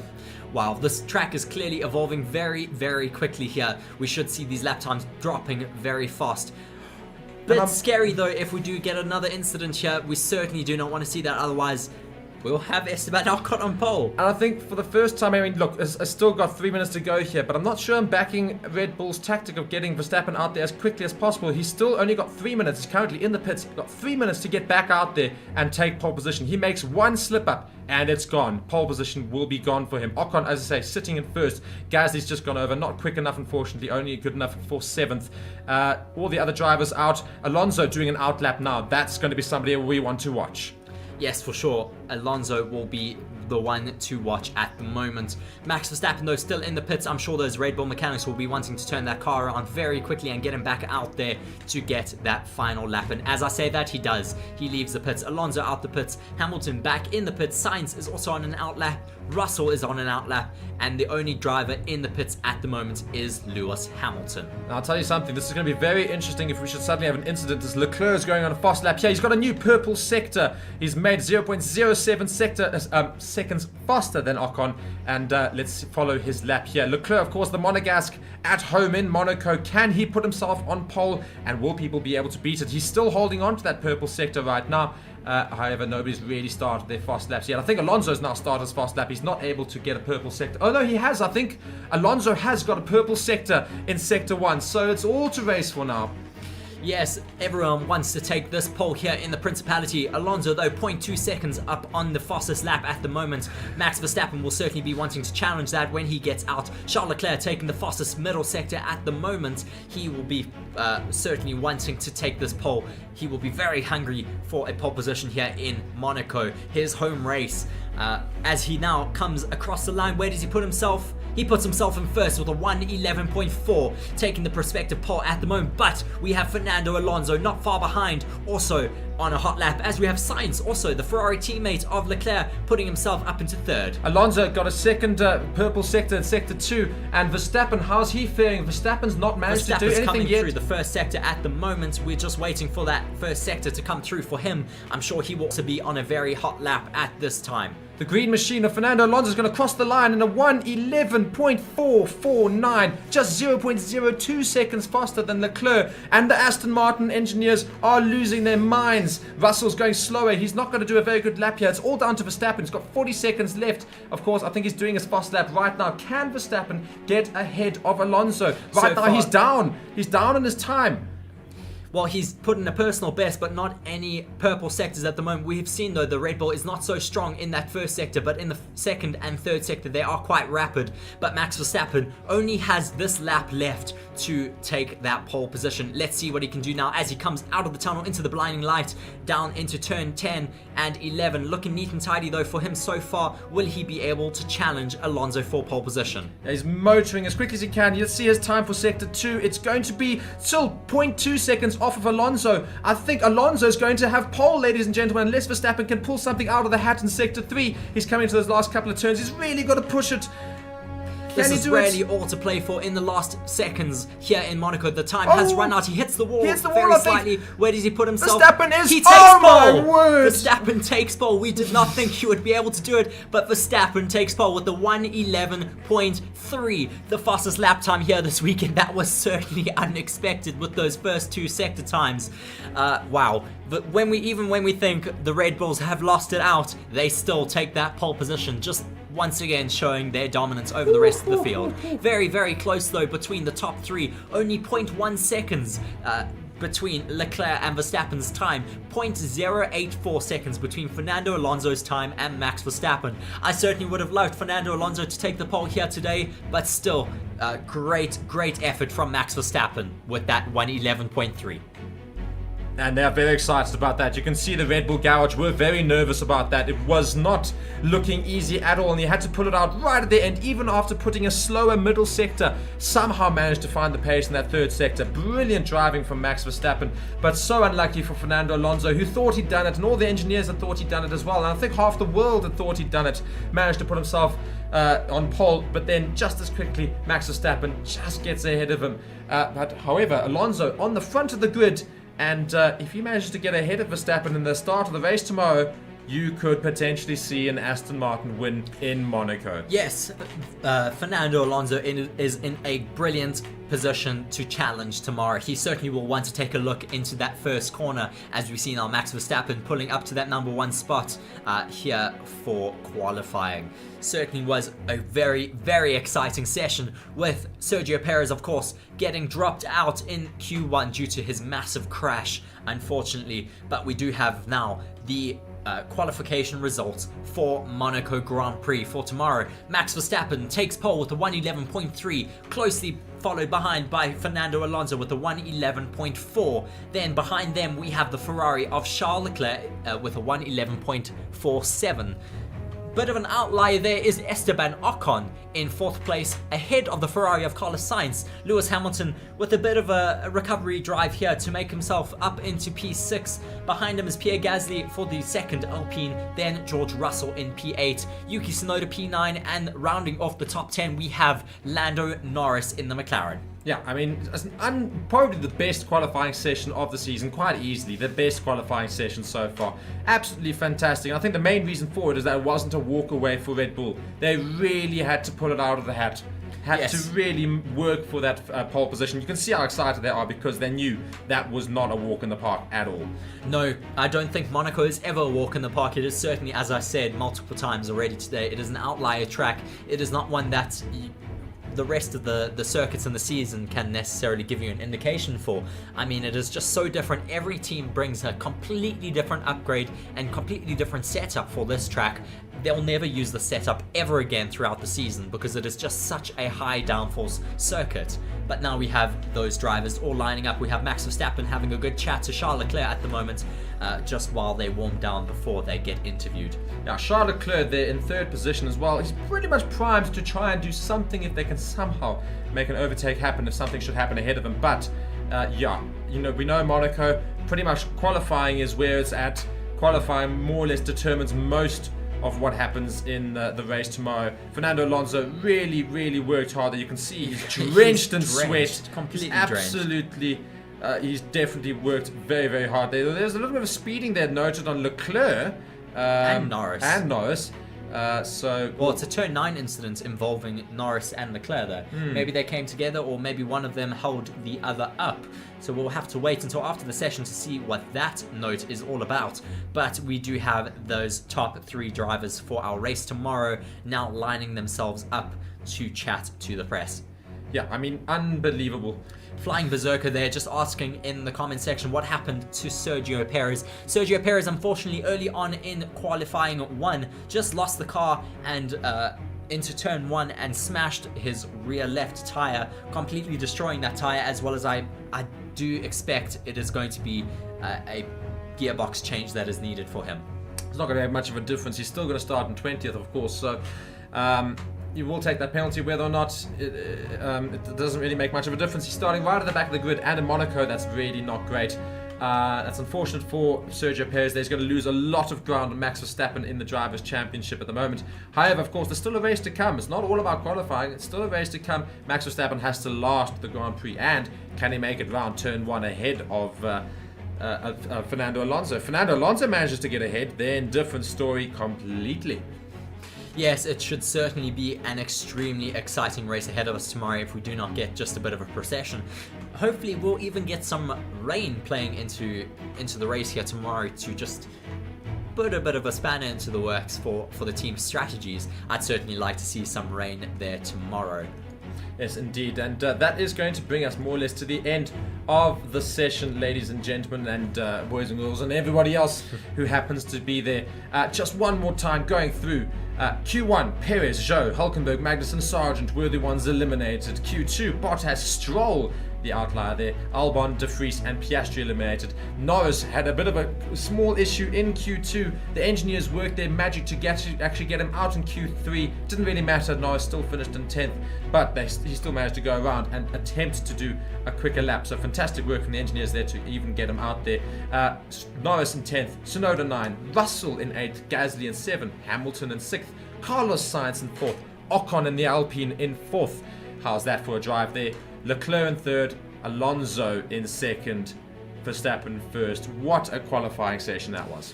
Yes, we were certainly hoping that track record will be beaten here, but we're still about 1.2 seconds off of that track record set by Lewis Hamilton a few years ago. So it is still a while away until we will be able to beat that, but certainly was a great qualifying session for us to watch and commentate alongside.